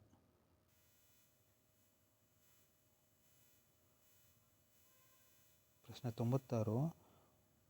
ಒಂದು ಸಮುದಾಯದಲ್ಲಿನ ಬಡತನದ ವ್ಯಾಪ್ತಿಯ ಮೇಲೆ ಒಟ್ಟು ತೀರ್ಮಾನಕ್ಕೆ ಬರಲು ಜೀವನದ ಗುಣಮಟ್ಟದಲ್ಲಿರುವ ಅಭಾವದ ವಿವಿಧ ವೈಶಿಷ್ಟ್ಯಗಳೊಂದಿಗೆ ಸೂಚ್ಯಂಕವನ್ನು ಡ್ಯಾಶ್ ಎಂದು ಕರೆಯಲಾಗಿದೆ. ಇದಕ್ಕೆ ಸರಿಯಾದ ಉತ್ತರ ಆಪ್ಷನ್ 2 ಮಾನವ ಬಡತನ ಸೂಚ್ಯಂಕ. ಇಲ್ಲಿ ಲೇಖಕರು ಮತ್ತು ಪುಸ್ತಕಗಳನ್ನ ಒಳಗೊಂಡಂತೆ 2 ಪಟ್ಟಿಗಳನ್ನು ಕೊಟ್ಟಿದ್ದಾರೆ. ಇದನ್ನು ಹೊಂದಿಸಿ ಬರೆಯಿರಿ ಅಂತ ಕೇಳಿದ್ದಾರೆ. ಇದಕ್ಕೆ ಸರಿಯಾದ ಉತ್ತರ ಆಪ್ಷನ್ 1 ಅಂದರೆ ರಜನಿ ಕೊಥಾರಿ ಅವರು caste and politics in India ಅನ್ನೋ ಪುಸ್ತಕ ಬರೆದಿದ್ದಾರೆ. ಆಪ್ಷನ್ ಬಿ CP ಬಾಂಬ್ರಿ ಅವರು ದಿ ಇಂಡಿಯನ್ ಸ್ಟೇಟ್ ಅನ್ನೋ ಪುಸ್ತಕ. ಮೋಹಿತ್ ಭಟ್ಟಾಚಾರ್ಯ ಅನ್ನೋರು ಪಬ್ಲಿಕ್ ಅಡ್ಮಿನಿಸ್ಟ್ರೇಷನ್ ಅನ್ನೋ ಪುಸ್ತಕ. ಗ್ರಾನ್ವಿಲ್ ಆಸ್ಟಿನ್ ಅವರು working of A demographic constitution Indian experience ಅನ್ನೋ ಪುಸ್ತಕವನ್ನು ಬರೆದಿದ್ದಾರೆ. ಪ್ರಶ್ನೆ 98. ಸ್ವಾತಂತ್ರ್ಯ ಚಳುವಳಿಯ ಅವಧಿಯಲ್ಲಿ ಅಖಿಲ ಕರ್ನಾಟಕ ಸತ್ಯಾಗ್ರಹ ದಿನ ಎಂದು ಯಾವ ದಿನವನ್ನು ಆಚರಿಸಲಾಯಿತು? ಇದಕ್ಕೆ ಸರಿಯಾದ ಉತ್ತರ ಜನವರಿ 12. ಆಪ್ಷನ್ ಬಿ ಸರಿಯಾದ ಉತ್ತರ. ಅಂತಾರಾಷ್ಟ್ರೀಯ ವ್ಯಾಪಾರಗಳಲ್ಲಿ ಆಗಿಂದಾಗೆ ಬಳಕೆಯಾಗುವ ಸಂದಾಯ ಪಾವತಿ ವಿಧಾನವು ಅಂತಾರಾಷ್ಟ್ರೀಯವಾಗಿ ಮಾರಾಟವಾದ ರಫ್ತುದಾರರ ಉತ್ತಮ ಉತ್ಪನ್ನಗಳಿಗೆ ಖಾತ್ರಿಯಾದದ್ದು ಡ್ಯಾಶ್. ಇದಕ್ಕೆ ಸರಿಯಾದ ಉತ್ತರ ಬಿಲ್ ಆಫ್ ಲೆಂಡಿಂಗ್. ಇದಕ್ಕೆ ಸರಿಯಾದ ಉತ್ತರ ಆಪ್ಷನ್ 4 ಲೆಟರ್ ಆಫ್ ಕ್ರೆಡಿಟ್. ಇದು ನೀರವ್ ಮೋದಿಯವರು ಸಾಲ ಮಾಡಿ ದೇಶ ಬಿಟ್ಟು ಹೋದಾಗ ನ್ಯೂಸಲ್ಲಿತ್ತು. ಇದಕ್ಕೆ ಸರಿಯಾದ ಉತ್ತರ ಲೆಟರ್ ಆಫ್ ಕ್ರೆಡಿಟ್ ನಿರ್ವಹಣಾ ಪತ್ರ. ಪ್ರಶ್ನೆ 100. ಇತ್ತೀಚಿನ ವರ್ಷಗಳಲ್ಲಿ ಆಂಧ್ರ ಪ್ರದೇಶದ ಕೃಷ್ಣಾ ಮತ್ತು ಗೋದಾವರಿ ನದಿಗಳ ಮುಖಜ ಭೂಮಿಯಲ್ಲಿ ಕಡಲ ಪ್ರದೇಶಗಳಲ್ಲಿ ಕಚ್ಚಾ ತೈಲ ಉತ್ಪಾದನೆಯನ್ನು ಯೋಜಿಸಲಾಗಿದೆ. ಈ ಪ್ರಾಂತ್ಯದ ಶಿಲಾಸ್ತರವನ್ನು ಡ್ಯಾಶ್ ಎಂದು ಕರೆಯಲಾಗುತ್ತದೆ. ಇದಕ್ಕೆ ಸರಿಯಾದ ಉತ್ತರ ಆಪ್ಷನ್ 3 ರವ್ವಾ ರಚನೆ. ಸ್ನೇಹಿತರೆ, ಇವತ್ತು ನಾವು KPSC 2020ರಲ್ಲಿ ನಡೆಸಿದ KS ಪ್ರಿಲಿಮ್ಸ್ ಪತ್ರಿಕೆಯ ಮೊದಲನೇ ಪ್ರಶ್ನೆ ಪತ್ರಿಕೆಯನ್ನು ಕೀ ಆನ್ಸರನ್ನು ನೋಡಿದ್ದೇವೆ. ಧನ್ಯವಾದಗಳು.